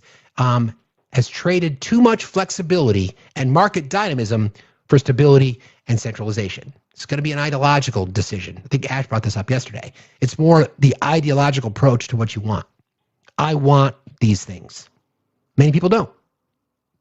The problem is that the people who don't want the current system. Why? You're complaining about the current system. You're complaining about dependency on corporations. Well, let's remove some of that dependency. In summary, in this hypothetical future, the United States does not become communist, nor does it abolish capitalism. Instead, it evolves into a more social, democratic version of a capitalist democracy. The biggest transformation is not that government controls everything, it's that government takes far greater responsibility for ensuring that the basics of modern life, healthcare, education, childcare, retirement, food, and labor security, are not left so fully to the market. So the American promise subtly changes. Instead of saying, you are on your own unless you can afford protection, does that sound familiar? The country moves closer to saying, you still live in a market economy, but some essential forms of security are treated as rights of citizenship. Like, where do I sign up? Seriously. This is doable. I really believe this is doable. And from the election results that we've seen this year and going back to 2024, flipping 28 seats, from Republican to Democrat, winning mayoralships in cities that you haven't won in 40 years, flipping districts that have been in bright red for 2 decades, changing the complexion of Supreme Courts across the country. There is an appetite for this. There's an appetite for this. People are hung up on the words. Okay, that describes the system. I don't give a shit what you call it. new and improved free market where citizens are priority, a citizen-led economy. I don't give a shit. Call whatever the fuck you want. I just want it. I literally just want it. And I don't think there's a reason that we can't have it. Got to stop settling for shit, right? Got to demand things. Put people in power who are willing to do this.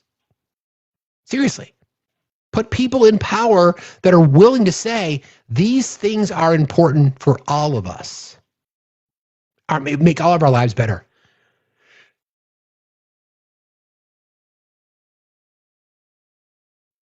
Nope, no sneeze. Hate that. Okay.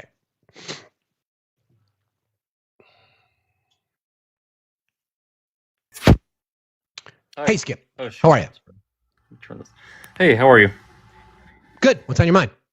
I was just, I just kind of wrote in the chat that, like, I think that's why people are so, at least I could speak for myself, like, I'm so excited for Zoran and this change that's coming to New York simply because of that kind of mindset. Mm-hmm. I agree. Yeah. Yeah, I agree. Really. It's just a different approach. It's how people really need to look at what they want. What's the priority? We become apathetic. We are apathetic as a nation when it comes to voting and participation in democracy, which is kind of why I want to get out on the road. But more importantly, it's almost like we feel like we don't deserve these things because we're told we don't deserve them. It makes sense to kind of understand that that's how we've been conditioned, though. Like, to all of your points, it's like, because of the people have been advocating, but really, if we're not going to be able to put some skin in the game and put these people in leadership positions, then we really are, it's like we have spent it. There's a lot of people that have come up on here. I've been on this live for probably like 2 weeks now, but since I've been on it, there's a couple of people that will come up and kind of say, the majority of people that critique you kind of say like, well, why haven't we seen this before? And I think that while that could still be like, that's like a fine criticism, it's like, yeah, okay, it has not happened, Mm-hmm. But it's interesting because just seeing a new type of leadership that speaks about the attainable reasons, the attainable ways that we can reach these things is so important, as opposed to these politics of like what the people of America want is not attainable, or it's so far down the line, Yeah, I mean, I'll challenge something you said. I mean, there's reasons why we don't have things, and the reason that why we don't have things is these things is, in my opinion, is what democratic socialism would address. The amount of money in politics, unregulated capitalism, corporate lobbying, Citizens United. It's all about money, right? It's all about money or influence. So that's why we haven't had it. And then we can look we can look at open secrets and we can see the bulk of lobbying from those industries that I mentioned, big pharma, finance, the healthcare industry. The overwhelming majority of that money goes to Republicans. There's no denying that. That's not intended to be antagonistic. That's just the truth. The overwhelming majority. It's not that Democrats don't take corporate money, because they do. Right. But the overwhelming majority, the reason that there's resistance, I mean, there's been legislation that's been introduced by Democrats to overturn Citizens United. Why won't Republicans jump on board? Yeah. Exactly. So there are things that happen behind the scenes that those of us who pay close attention have been witnessing. We know that these things are popular with the majority of people, but Republicans prefer power over their people. I have a question for you. Do you think that it's more that the rest of that conversation kind of lends itself to this, like, well, so it's more about what happens once we're able to take money out of politics in order to kind of see, like, the dams break, and then we finally are actually able to claim the things that we want to put in legislation and codify, and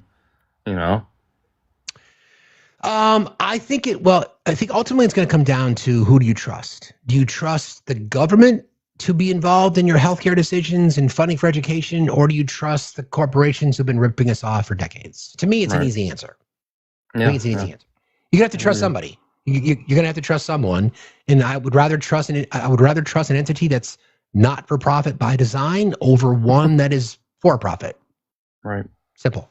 Well, thank you very much. I appreciate it. Yeah, that's completely fair. Thanks for jumping in. I appreciate it. All right, thank you. I mean, ultimately, again, we talk about the ideological differences, right? I mean, that's part of it. What have we seen so many times? It frustrates me when I ask people about if they think food is a right. people will then go say, well, it doesn't say that in the Constitution. Well, it does talk about general welfare, right? So if you don't think food is, life, liberty, the pursuit of happiness, and the Declaration of Independence, if you don't think food is necessary for life, then I can't help you. But I can guarantee you that if we provided, because the studies have been proven this to be true, if we provided universal food, access to breakfast and lunch at schools, you're going to get better outcomes. You just are. You just are. There's no denying that. It's going to happen. If you feed people, you're going to perform better. Hi, Heather. Hey, Steve. How are you? I'm fine. How you doing? Oh, living the dream. The United States of America. Yeah, right. Yeah. I just wanted to say, which I know you've kind of pointed this out, but all the people who say food isn't a right are also all the people who are like outside Planned Parenting, protesting a woman's right to her own body, because they don't actually care about humans. They just care about controlling women. That's all it's about. Exactly. Yep. And it's just nothing's changed. You're right. Yep. Yeah, they're just not. You can't tell me you're pro-life. It was the same thing during C-19. Like, they're like, you can't tell me to get a vaccine, but yet I'm also pro-life. Like, it doesn't make any sense. It doesn't make any sense. It's that is the ultimate contradiction. Thanks for jumping in, Heather. I appreciate you as always. I appreciate you. I Venmo'd you too, so just so you know. Oh, thank you. I appreciate you very much. You're welcome, Steve. Anything for you. Right. Oh, thank you. All right, bye. Made me blush. Thank you, Heather. She's right though. We're fighting about the wrong things. Stop focusing on gas prices and stop focusing on, the saber rattling from the administration and start focusing on your fucking neighbor and how we can help people, right? And I know that we just don't see that enough. That's a tenet of the Do Something Tour. So people's voices can be heard. We all share in this. We have the collective bargain with ourselves. We share resources, we share water, we share facilities, we share access to things. Why not?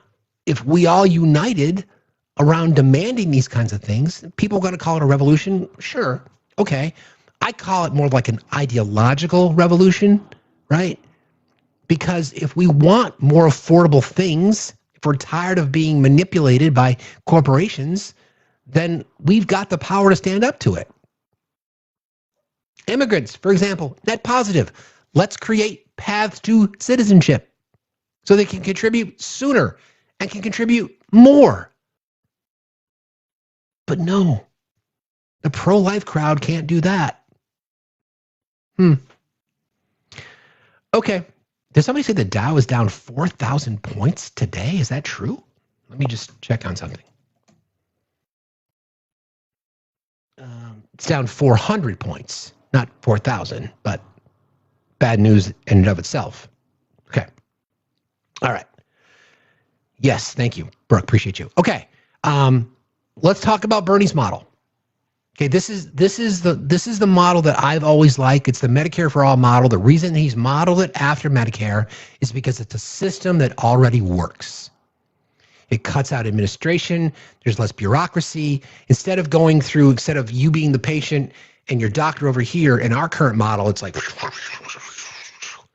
most of that's administrative costs. As Ash pointed out yesterday, it goes to cover marketing budgets. It goes to pay, CEO salaries, et cetera, et cetera, et cetera. You remove the profit model and you go from the program, the patient, and it's just a matter of who pays for it. Simple. Every U.S. resident would automatically be covered under Bernie's Medicare for All model. It's gradual. It starts to roll up. It starts with the elderly and children first, then it kind of works its way to the middle. There'll be no uninsured people. There'd be no employer-based plans, and there'd be no Medicaid versus private insurance split. Everyone is on one national plan. Most proposals include no monthly premiums and no deductibles. That's what Bernie's plan is. Patients would generally not have to pay for doctor visits, hospital care, surgeries, prescription drugs, mental health care, dental and vision, or maternity care. Small copays might exist for some drugs in certain versions of the bill, and that's true, depending on what it is, right? It's true. Private insurance mostly goes away. Private insurance would largely stop covering services already covered by the government plan. Private insurers could still sell plans for things like cosmetic procedures, upgraded procedures, supplemental coverage. There's always all kinds of nuance there, but like if you want cosmetic procedures, whatever that might be, tummy tuck, lipo, Botox, then you can buy into the system. But otherwise, nope. This is similar to what they do in Canada. The government pays providers. Hospitals and doctors would still exist as private or nonprofit institutions, but hold on a second. Let me go back to where I was. Lost my place. What was I just talking about? Oh yeah, right here. Private insurers. Wait. The government pays providers. Hospitals and doctors would still exist as a private or nonprofit institution. This is the summary of Bernie's Medicare for All plan, by the way. But the government becomes the main payer. Instead of billing hundreds of insurers, doctors bill one system. This reduces administrative costs by as much as 75%. That's crazy. Prescription drug negotiation, the collective bargain. The government would directly negotiate drug prices with pharmaceutical companies on behalf of 342 million Americans. The argument, a single large buyer can force lower prices. Basic supply and demand. Basic collective bargaining power. The more people on the same side of the fight, the better off you're going to be. So, how does it get paid for? Sanders' proposals would be multiple funding sources. Taxes would replace insurance premiums. Revenue sources include payroll taxes on employers, income-based taxes on household, taxes on wealthy individuals, financial transaction taxes on Wall Street, and then closing corporate tax loopholes. Supporters argue Americans already paid huge healthcare costs through premiums, deductibles, copays, employer wage reductions, out-of-pocket costs, et cetera, et cetera. So the proposal shifts those costs into taxes. Like we talked about this a million times, okay? People hear the word tax increase, rightly so. We get freaked out. But what do you get for it? So we already have a high tax burden. So instead of paying our high tax burden, and then again, on top of that, all these things that require us to be covered when we still have millions of Americans, tens of millions of Americans who don't have coverage, why not just eliminate all those things? We pay a little bit more in taxes. We save money. I've said this a million times. If you can find me an economic argument where American citizens don't save money and we can insure everyone, if you can find that for me, I will delete my account and you'll never see me again. That's how confident, because there's no argument against it. None. All right. Estimated cost. Over 10 years, the estimate on Bernie's plan is between $30 and $40 trillion in federal spending, which is roughly $3 to $4 trillion a year. We already spend 50 plus. We already spend that. We're marking towards $7 trillion annually by the end of next year. So we're approaching that number now, like 18% of our GDP. So we're already moving in that direction, and we still can't insure everybody. So we're going to spend $50 trillion, round numbers, $50 trillion over the next 10 years. And we can't even get everybody insured. Under the Medicare for All model, we spend $10 trillion less, and everybody's insured. Does that not make sense? Does that not track? Why would we not want to save money? Good morning, Serial. How are you today? I don't know.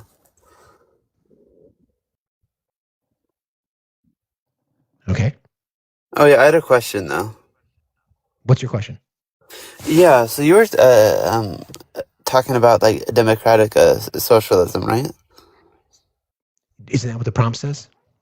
Yeah, so I don't believe that will truly save America. Ty, why did you change your profile again, bro?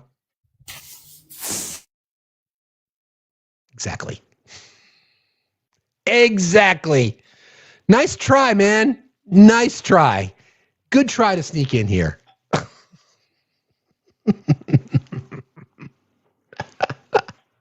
Oh, that's funny. Can't talk about something intelligent. I understand. G-Web, how you doing? I'm great. How are you, Steve? I'm fine. Thank you. What's on your mind? So when we were just talking about, the Medicare for all and everything else, one of the things that major corporations lobby for is to keep that from happening because it allows them to retain employees at lower costs to them, but keeping them in insurances that are not favorable toward the employee either. True. So I think a lot of people would have a lot more freedom, whether it was to work for themselves or switch companies that they work for, or even, just be able to switch jobs even while still having, the knowledge that they have health insurance. Correct. That's a byproduct of a shift like this. More worker flexibility. Yep. We're not chained to a desk to have health insurance. It travels with us. It's portable. What a wild concept. Exactly. And I get so frustrated because I used to work for a private wealth management company in Boston, and it was really hard to leave because of the health insurance. And because at the time, it was before the ACA, but at the time, if you left and you had a pre-existing condition, you may not get insurance through a new company. So you were kind of a slave to this corporation. And I think a lot of people don't realize that. I agree. Yep. Again, because of messaging and because of what they've been told about a system that would protect people, which again comes down to the divide about how many selfish people there are in our country. But thanks for jumping in Exactly. today, Thank you G-Web. so much. You got it. Take care. Be safe Always. out there. Brings up a great point. It's another example, right? It's just another example of how we are the pawns in the game being played by that group of 938 billionaires and others, right? But let's make sure that we're diminishing poor people but propping up the rich. Yeah, that tracks. Again, over 10 years, it would cost roughly between $30 and $40 trillion. We are on pace to be spending $70 trillion in 10 years. Last time I checked, 30 trillion is less than 70 trillion. Okay. So the argument the supporters make, guaranteed healthcare is a right, eliminate medical bankruptcy, lower drug prices, simplify billing, reduce administrative waste, and cover everyone regardless of their job. Many advocates view it as similar to healthcare systems in Canada, the UK, and Scandinavian countries. Does anybody have an issue with that? Just be honest. Guaranteed healthcare, eliminate medical bankruptcy, lower drug prices, simplify billing, reduce administrative waste, and cover everyone regardless of their job. How could we be opposed to that? How could anybody be opposed to that? Main criticisms. Okay, these are the criticism. We can talk about those. Critics argue that it would require a large tax increase. We're going to talk about that. It doesn't. Eliminate employer insurance plans that many people like. If you want to buy up, you can. You wouldn't need the employer-sponsored program, which is part of the argument. Potentially cause provider shortages. There's been no studies on this. In fact, you're going to need more providers because you're going to have more people in the system because our system now is reactionary. We don't go to the doctor, especially dudes. We are in a reactive system. Why not shift the model and become a proactive system, which would then put more doctors and nurses in the system? Because people are going to want to take care of their health. They're going to want to go to their annual physical. They're going to want to go see a dermatologist if you got a weird spot in your back. All these kinds of things. Proactive approach to your healthcare, right? That it could be politically difficult to pass. Yeah, sure. And that it would expand federal government control dramatically. Once again, if those are the criticisms, and these are what Bernie outlined, think about this. These are the criticisms. Require a large tax increase. It wouldn't. We know that. We'd still pay less. Even if our taxes went up, we would still pay less. Eliminate employer insurance plans that many people like. People don't like their plan. They like how they're covered, whether or not they have coverage or not. So it doesn't matter if it comes from your employer or from the government. That's easy to debunk. Potentially cause provider shortages. We went through that. Be politically difficult to pass. Elect progressives. Expand federal government control dramatically. Okay. If those are the only issues that we'd have to fight, then sign me the fuck up. Those are easy to defeat. Easy. It just takes progressives. We need down ballot progressives in state houses. They need to run for federal office. They need to get elected. And when they do, we can have this shit. Moderate Democrats often prefer public option plans instead. You could have a private option. If you want to expand, sure, go for it. All right. Here's some math. You might pay $500 a month in premiums, $3,000 deductible, and then co-pays for your visits. Under Medicare for All, you might pay higher taxes, but there's nothing else. So we've gone through this exercise, right? Your premium costs, your deductibles, your co-pays, your out-of-pocket, all those kinds of things. And we're paying our taxes. And we are paying to cover millions of other Americans who don't have insurance. And many of us are still woefully underinsured. So why not increase taxes? And we all get coverage and we all save money. Do you guys know what an elevator pitch is? Anybody that's ever done sales or marketing or promotions? The idea behind the elevator pitch is that you've got one floor, or say 3 floors. You get in with a prospective client. You want to learn about your company, and you've got the amount of time the elevator takes to go to the 3rd floor to pitch. My pitch is this, okay? Ding, ding, ding. I'd like to create a system where every single American in our country has access to health insurance that's affordable. We would save money, tens of thousands of dollars annually, and we'd be a healthier nation. Floor 3. How do you argue against it? How the fuck can you argue against that? I just don't get it. Again, this is the power of money and influence in politics and messaging. In short, Bernie's Medicare for All plan tries to replace the fragmented U.S. insurance system with one universal government health insurance program covering everyone. All right. Here's some scenarios. This is an employer payroll tax of 7.5%. Companies would pay a payroll tax to fund the system. Example, a $60,000 salary, the employer tax would be around $4,500 per employer. Economists generally believe some of this cost would eventually show up in slightly lower wages, but employees also would no longer pay insurance premiums. So the argument would be you could potentially earn more money because your employer would not be on the hook to provide insurance coverage. That's part of the model, right?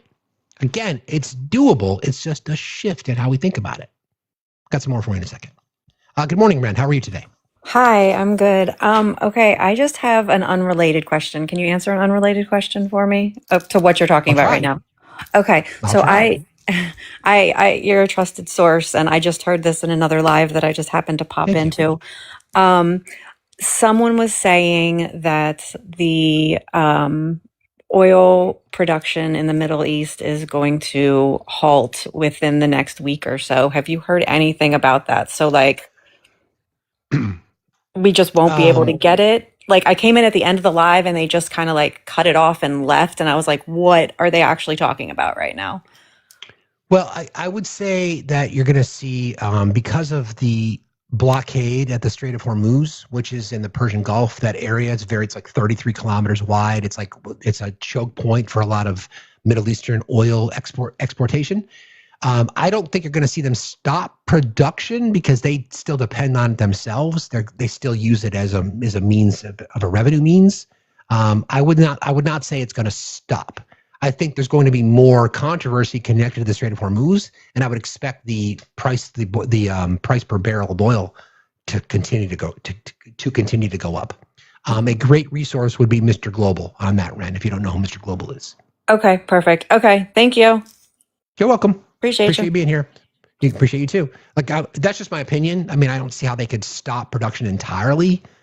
that wouldn't help them at all. Instead, what we're seeing is now our government is like, that's fine.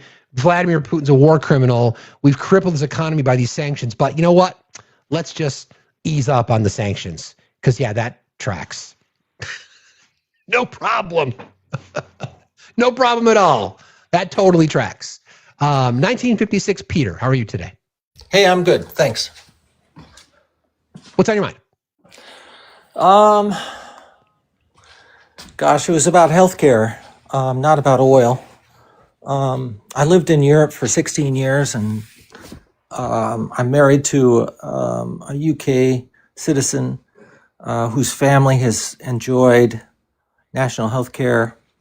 When I was in Germany and Italy, I enjoyed national health care that worked really well. I had 2 kids in Italy, and I understand the difference between European health systems and the American health systems. And I'm just so damn frustrated, as well as being a Vermonter. So I nice. Grew up in a small town and lived all over the world and traveled and whatever. It's just, we have a broken system, and it's all oriented toward profit centers that don't help us. Correct. Exactly right. Well, the entire model, it being a for-profit industry, is the issue. That's right. So anyway, I just wanted to say hello and thank you for painting your nails and and being a progressive. And I listen to you all the time, and thank you. I appreciate your input. Thank you. Thank you, Peter. I appreciate you saying that. Thanks a lot. Have a good day. Be safe out there. Fellow Vermonter. Appreciate that. Yeah, right. I mean, this is the part. I mean, to simplify it, goes back to the elevator pitch, right? It's our healthcare system is for profit, right? It's a for-profit system. And what's required in profit, you adjust based on where your responsibilities lie with your shareholders. So again, United Healthcare and many other healthcare, corporations and companies, they literally include claim denial in their P&L. How many claims are we going to deny this year so that we can report our stock earnings to our shareholders? I don't have a problem with doctors making high salaries because they're the caregivers. It's the for-profit insurance industry that we're talking about here. Okay, so back to the Bernie breakdown. All right, so under plans proposed by Mr. Sanders, the idea wasn't simply huge taxes. The proposal is tried to replace private insurance costs with taxes. Okay, so main tax mechanisms proposed would be an employer payroll tax of 7.5%. Companies would pay a payroll tax to fund the system. Household income, $60,000 salary, for example, the employer tax would be around $4,500. Household income-based premium of 4%. Sanders proposed about a 4% tax on households with income above $29,000. So you get a 4% tax increase if you earn above $29,000. Now that sounds like a ton, but again, a lot of people in this system don't have health insurance, right? And if they do, they're paying thousands annually. So, for example, a household with a $50,000 income, you'd pay an additional $840 a year. $75,000, $1,800 a year. $100,000, $2,800 a year, and $150,000, $4,400 a year. But remember, no longer paying premiums, no more deductibles, no more co-pays, no out-of-pocket maxes. They're all gone. All that is gone. So if you're making $150,000 a year, you're paying an additional $4,800 in taxes. Out-of-pocket costs now, all in to insure an American, is between $15,000 and $17,000 a year. So you save $10,000 in this model. Higher taxes on wealth and higher incomes. Higher marginal tax rates or incomes above 250K. Wealth taxes on the ultra-rich households. Financial transaction tax on Wall Street, speculation taxes, and then corporate tax reforms. Those taxes were designed to fund a large portion of the program. Bernie and Ro Khanna just introduced a bill in Congress, $4.4 trillion that we could generate from taxing the highest earners between 7 and 10%. That's it. That's it. If you guys want to read about it, go to Bernie's website. You can read about his Medicare for All program. This is where I pulled it from. I just summarized it. That's it. You can go read about it. What most households pay now. This is the breakdown. Employer premium, okay? This is what the employee premium on average pays between $6,000 and $7,000 a year. So we'll say $6,500. $1,700 deductible on average. $1,000 plus for copays. Then the employer contribution would be roughly $17,000. So it per family can exceed $25,000 a year if you factor in the employer contribution. On average, it's between $15,000 and $17,000 a year per household. And again, that is in a system where not everyone is covered. Number 1 in cost with comparative nations, number 10 in outcomes, 10 out of 10. Here's a different way to look at it. In the current system, in the current system, it'd be $8,500 per year for an individual, not household. In the Medicare for All model, all those other costs go away and your taxes go up $2,000. Make the argument against it. Don't worry about the word, MAGA. Don't worry about the word, moderate conservative Democrats. Look at the fucking maths. See what I did there, Obi? Look at the maths.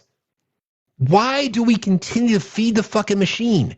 We pay, those of us that are in network, in part of the system, and I'm on the ACA and I'm paying an additional $1,000 a month because I lost that subsidy, which fucking sucks, but I have no choice, right? Talk about my daughter's health situation, my own, we have no choice. Anyway, we all pay for people who don't have insurance now. People who are citizens, right? Who go in EMTALA protects all of us, but people who go to the ER for treatment, if they don't have the money, they get stuck with a big fucking bill. That cost gets spread over all of us. All of us. So why not just create a system where we can all get coverage? Our taxes go up a little bit. 4% is Bernie's model. And we all fucking get coverage and we save tens of thousands of dollars a year. And over the course of 20 years, 10 years, we save $10 trillion as a nation. Why some economists think total healthcare spending could drop. Several economic studies, including one from Yale, University of Massachusetts, and from the CBO, past modeling suggests costs could fall due to structural changes. Here are the biggest reasons. U.S. healthcare system has extremely high billing complexity. United States administrative costs alone account for 30% of our healthcare spending. Canada, it's 12. In the Medicare system, it's between 2 and 3. That's why the Medicare for All model is the one that we should be talking about. Currently, between 25 and 30% of our healthcare spending goes to administrative costs. So MAGA, this is a question for you. One of the reasons that you were all excited about Doge was because you wanted to get waste, fraud, and abuse and bureaucrats out of government. Could you have the same energy to our healthcare system? Because there's a ton of wealth of waste, fraud, and abuse, and it's loaded with bureaucrats. I don't want those folks to lose their jobs. I just want a system where they're not locked into their job so they can still have insurance. And then you can focus on other things, right? So, Canada, U.S., 25 to 30% of our healthcare spending is on administration, 12% in Canada, 2 to 3% in Medicare.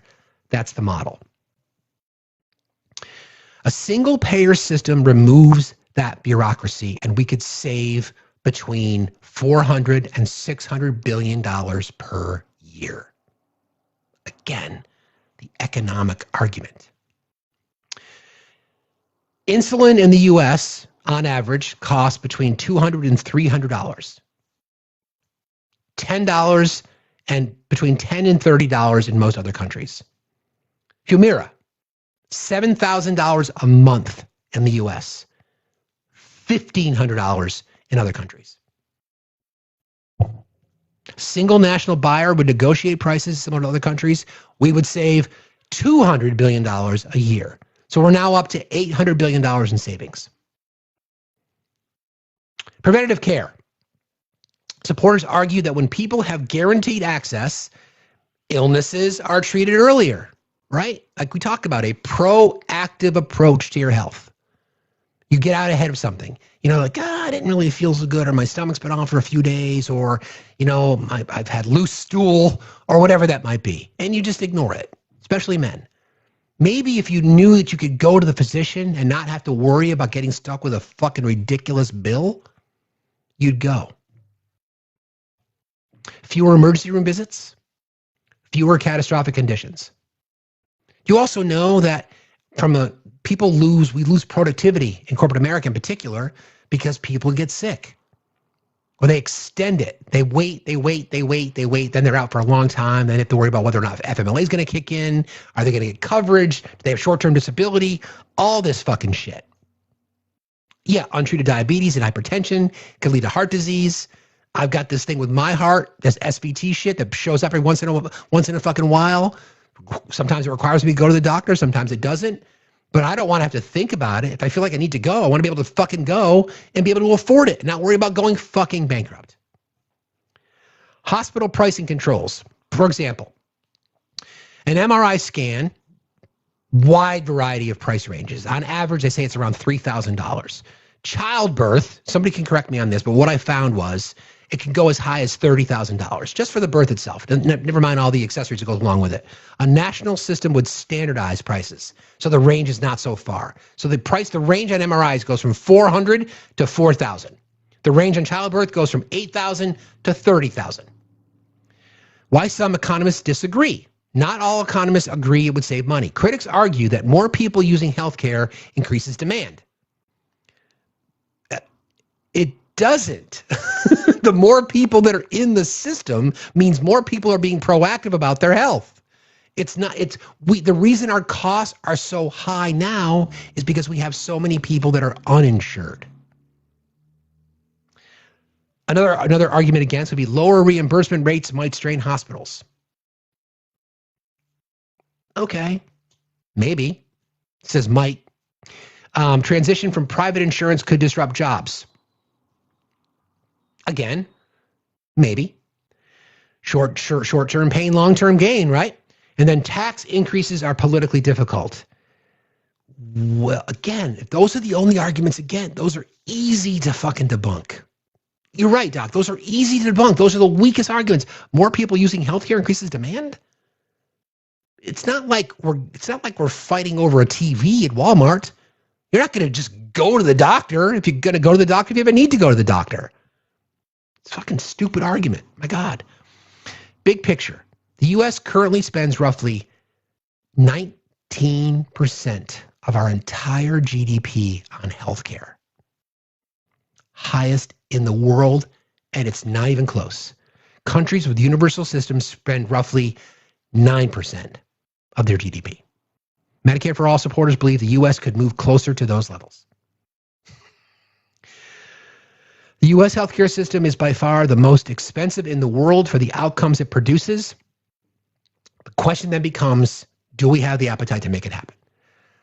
So I've taken you guys through a democratic socialist model right today. All right.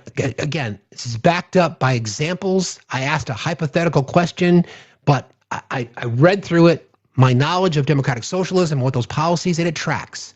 So again, my opinion, sure, but it's rooted in a lot of information that's accurate because there's some comparisons done to other nations, whether it be a European-style democracy or true democratic socialist countries.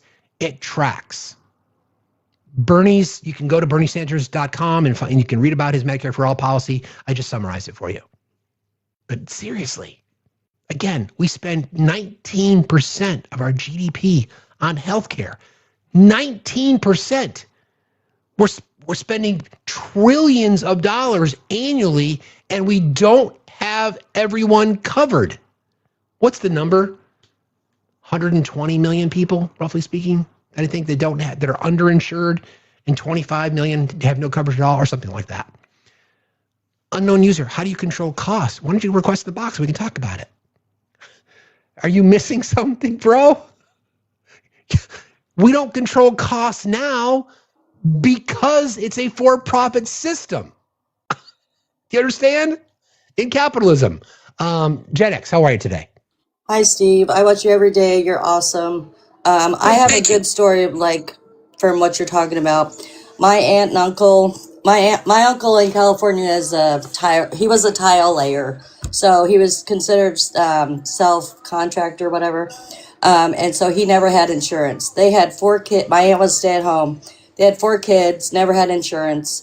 He ended up getting melanoma and passing away 3 or 4 years ago.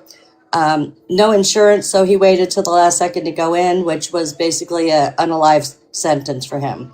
And so we absorbed all of that cost because he had no insurance. Correct. And so, yeah, and my aunt, she never got a bill or anything because the hospital saw their income and said, you can't pay this. So everybody else paid for that. That's basically my story.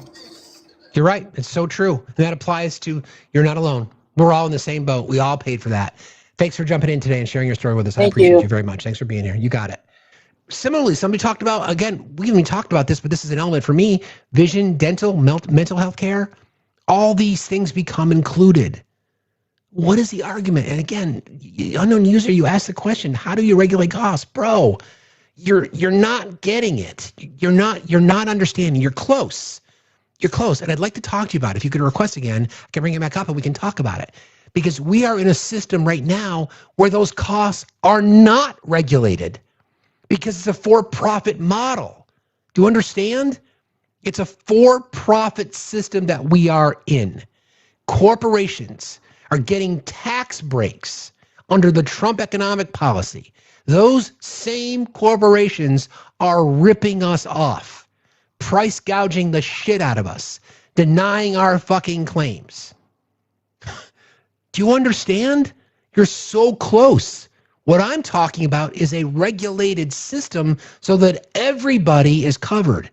Everybody's protected. And it's not a for-profit model because the payer is the government. They're not in it to make profit. They're just paying the bill. Medicare, the government, the hospital, the provider. It's not right, Diva. It's not that complicated. It's really not. Stop overthinking it, bro. If you're concerned about price gouging and regulating cost, then you would be the first one in line for a system like Medicare for All, universal health care, Patriot health care, whatever the fuck you want to call it. Again, unknown user. Come up and we can talk about it. This is the point that you're missing, bro. This is the point that you're missing. Because the government is the payor, representing 342 million people. They are negotiating costs. Do you understand that? Is that a question to me? What? Yeah, do you understand that? I understand, but I think, we'll do a lot better if we add more hospitals and more competition so it drives the cost down naturally versus raising taxes and, taxing people out the woodwork who don't want to pay into the system. Sir, but again, you're missing the point, okay? It's still the same script that you have in your head that you had yesterday. The argument is we are now in a for-profit system. Exactly. Where tens of millions of people are still uninsured in our system. And we all pay the cost burden for those people who are not insured. Do you understand that? I understand. Okay, so if we had a model where everyone in America had access to health care, and we would save money because all those out-of-pocket costs would go away, how can you be against that? I'm not against that, but you have to have enough tools out in the world right now so people can have access to those tools. And what I mean by that, instead of giving the money to the people to go to one hospital, you might want to spread the taxpayer dollars around. Who says one hospital? Let me finish. Who says one hospital? There's a lot of cities in the world that only has one operating. We're not talking about the world, my guy. We're not talking about the world. We're talking about the United States. In the United States, there's only in the United States they only have one major hospital system in their city or their county. So you have to incentivize corporations to build more hospitals, incentivize more people going to medical school, incentivize more people going to nursing school. That costs taxpayer dollars. So instead of getting, nothing has to change. No, you're wrong, man. You're just wrong. You're thinking about this the wrong way because you're thinking about this the wrong way. I'm going to ask you to try to think about this differently, okay? What I am asking you to consider is we have our system now is 19% of our GDP, okay? 19%. We're going to spend nearly $7 trillion a year by the end of next year on healthcare costs in our country. And we still have tens of millions of Americans that are not covered. Okay. The Medicare for All model cuts that cost in half, and everyone is insured. Why do you have an issue with that? I don't have an issue with that. I'm saying that there's not enough facilities to facilitate everybody. That's like me running to the. Yes, there is. No, they're not. We have, my guy, we have the same. Listen, you're not understanding. We have the facilities now. If people are sick, they're still going to the doctor. The hospitals are still there. They still exist. People are going to the hospitals now who don't have health insurance coverage, and we pay the bill. Sir, what part are you missing? The missing part that you're not understanding that COVID showed us everything. When everybody's running to the hospital because they had COVID in 2000, the hospitals couldn't take the influx of people. Now I understand that people be That's a global pandemic. That's a weak ass argument. That's a global pandemic, my guy. Yeah, it's a realistic argument because it shows the No, it's not. It's weak. It's weak because you're fucking selfish, bro. You're fucking selfish. You are. Just get the fuck out of here. Are you kidding me? Do you think the hospitals don't exist now? What the fuck? Namaste. Namaste right here. Exactly. Somebody just bring up a good point. C-19, we didn't go out and build new hospitals. We didn't. You know where I would start? Let's build birthing centers. How about we do that? Let's invest in things like that, like birthing centers and more community-oriented health centers. Like, what the fuck? My God. Talk about a swing and a miss, bro. Hey, brother, how are you? Wow. I know. Two quick points, and if user's still listening, which he wasn't listening at all to begin with, but just in case. Jesus. In the last year, how many hospitals have we seen close? I forget the number, but it's a couple hundred at least. Exactly. Something like that. And that is thanks to, ultimately, the capitalist system. And correct. What is one of the core tenets of for-profit capitalist businesses? Eliminate the competition. Correct. Yeah. So this whole idea of, well, when you have competition when you've got people at the top who don't understand the first thing about medicine, but do understand profit, they're going to do everything in their power to eliminate the competition. This mythical idea that, the market generates, so much benefit. And no, it doesn't. It never did. What the market does is it eats its own. Correct. Period. And we're going to allow that when it comes to our healthcare? Again, maybe it's just this desperation. I mean, again, I think it's selfishness, and everybody has their own feelings on these kinds of things. But you're arguing against. First of all, he's arguing against something that didn't exist. If his argument was, "Hey, look at C-19," well, did we build more hospitals after C-19? Nope. In fact, it went the other way. Mm-hmm. Hospitals were closing. We know rural hospitals getting hammered because of Medicaid, Medicare cuts in the One Big Beautiful Bill. We know that happened. Our argument is, listen, the hospital's still there. I would love to see more hospitals open in underserved communities. Abso-fucking-lutely. But why don't we look at our healthcare model differently? It wouldn't always have to be a hospital. It could be a clinic. It could be a specialty care facility. It could be a variety of things. But people, fucking conservatives, are thinking it's 1960. Like, give me a break. Due respect, Rusty. People are thinking it's 1960. Like, it's you're a dick. but you know what I mean? It's like you're living in this this world where you're faced with a prospect of everybody getting health insurance, and you, even if you don't give a fuck about everybody else getting health insurance, you could save money. Yeah. You could save money. Isn't that the intent? Isn't that what conservatives want? Well, and they My don't. God, They don't. we all do. Well, we all do. Well, they don't understand the fundamental point with regard to health insurance, private health insurance versus a public system.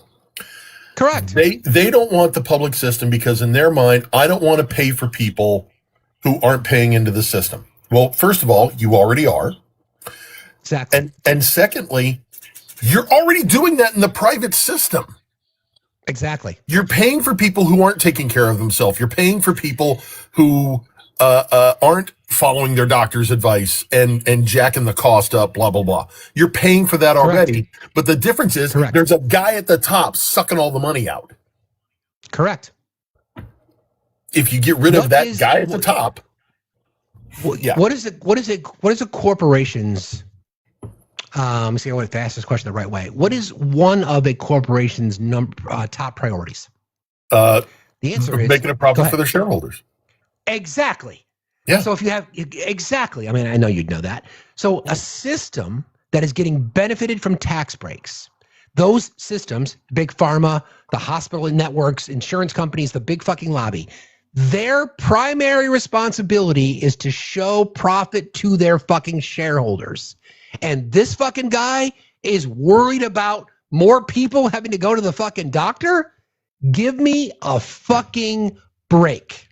And how many nightmare stories do we know about, for-profit insurance not covering people because it's going to bite into their profits? People not getting the care they need. Hey, Nick, is it necessary to swear? You're damn fucking right. It's fucking necessary, Nick. The reason I fucking swear is because fucking swearing is a sign of fucking intelligence, Nick. So I'll swear all fucking day. If you don't fucking like it, you can fucking leave. I'm so sorry, Nick. Does it hurt your fifis when people use grown-up words like fucking grown-ups? Jesus. Everybody drop a fuck in the chat, please. Appreciate you all. I've been known to drop a fuck in the chat or two.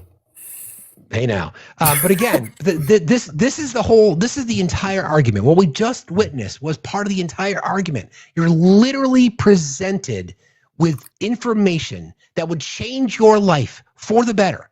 You can be selfish and care about your family. That's fine. Your family would save thousands of dollars annually. And guess what? As a byproduct of that, other people would get insurance too. I know you don't give a fuck, but we do. Oh, sorry, friend. I swore again. Oh, darn, my virgin ears. Oh, no, wait. They're not virgins. But, you and I have both gone down this road a gazillion times. It is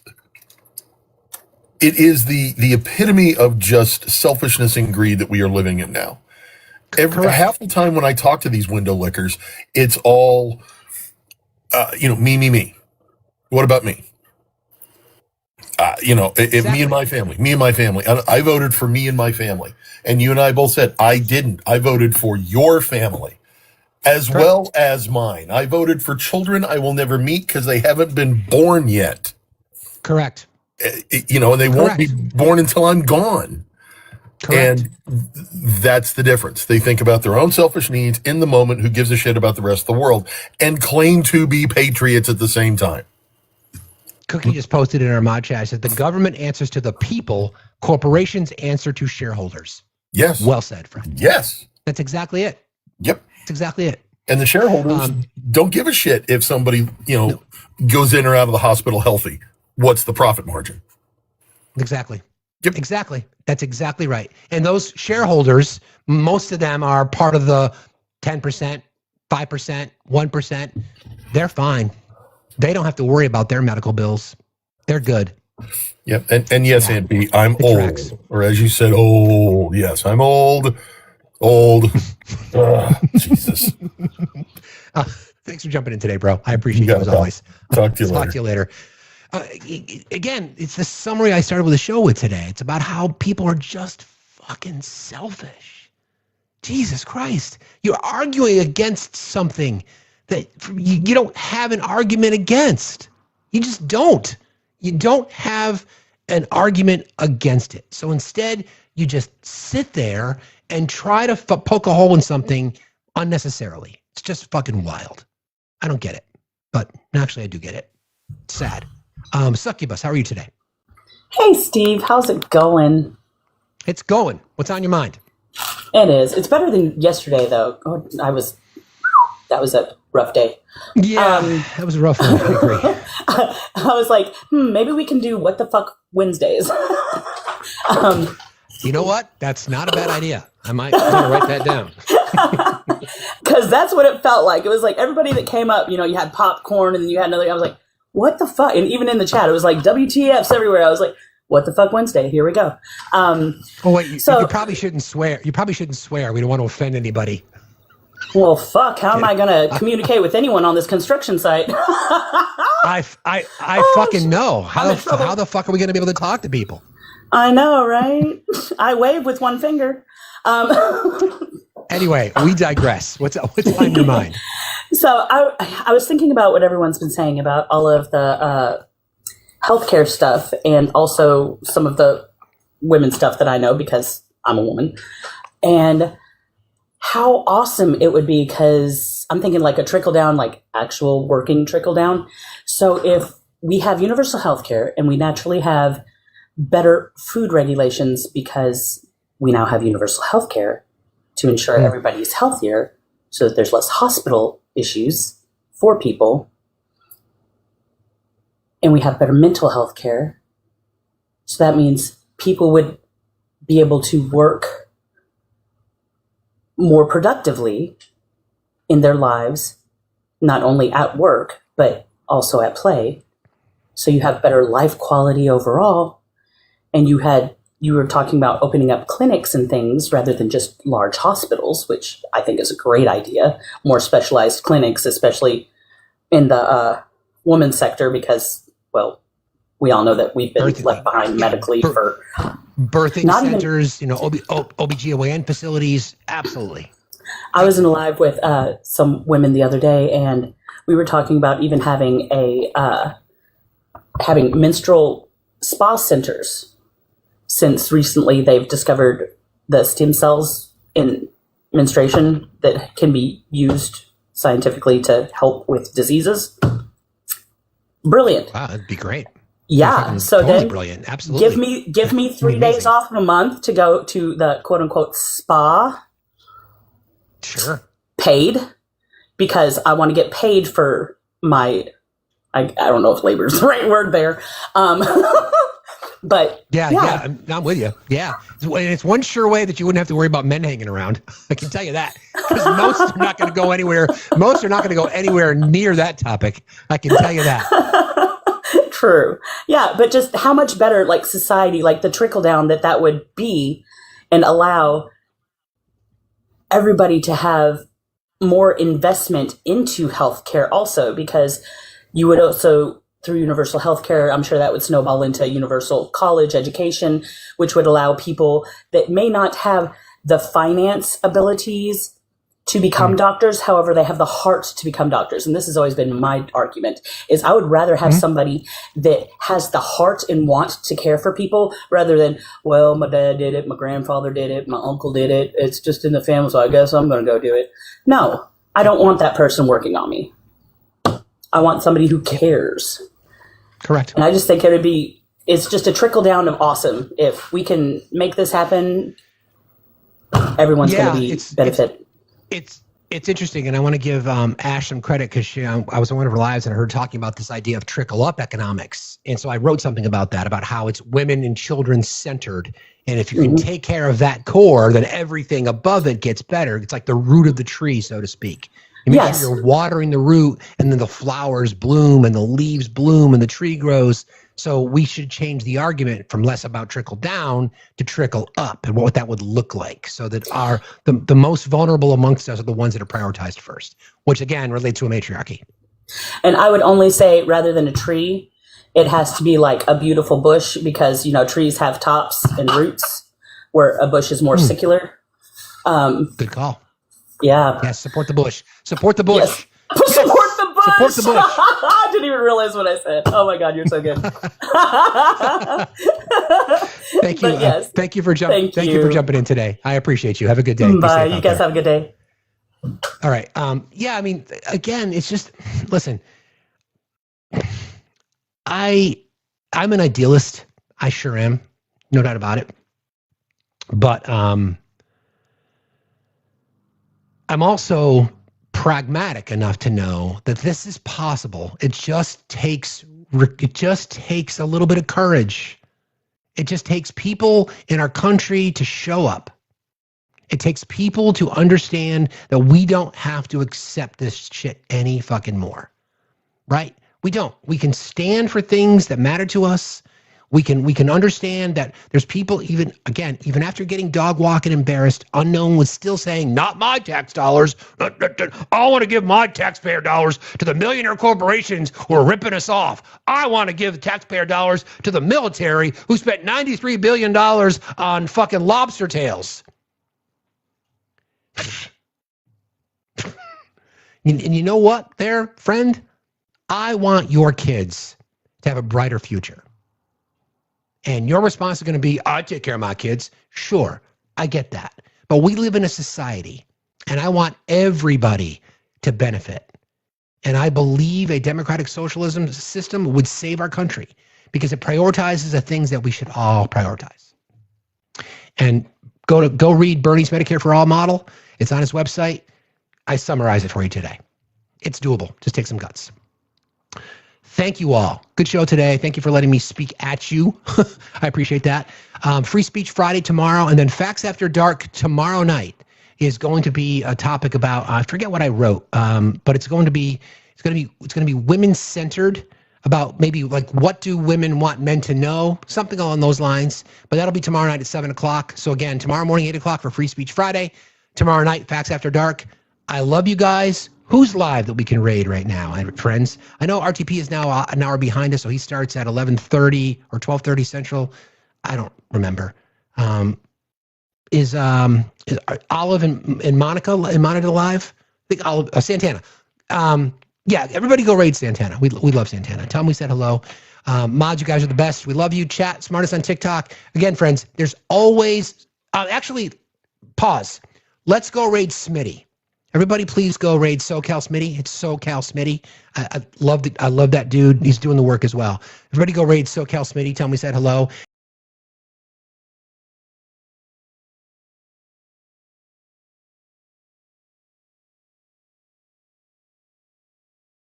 You and espouse anti-science or anti-democratic ways. They have all of these things in these firewalls, and I can see the utility, and you can definitely point to the fact that there's fewer freedoms there, but I would rather have that than see my mom take ivermectin for viruses. Okay, for one, I just wanna. Okay, so anyone who denies that vaccines are one of the, like, I would say, top 10 inventions of humanity, and to deny vaccines, you are a complete and total retard. Like wholesale, you're a retard. My brother does that. I fucking hate it. Can't say that word. Can't say that word on this live, man.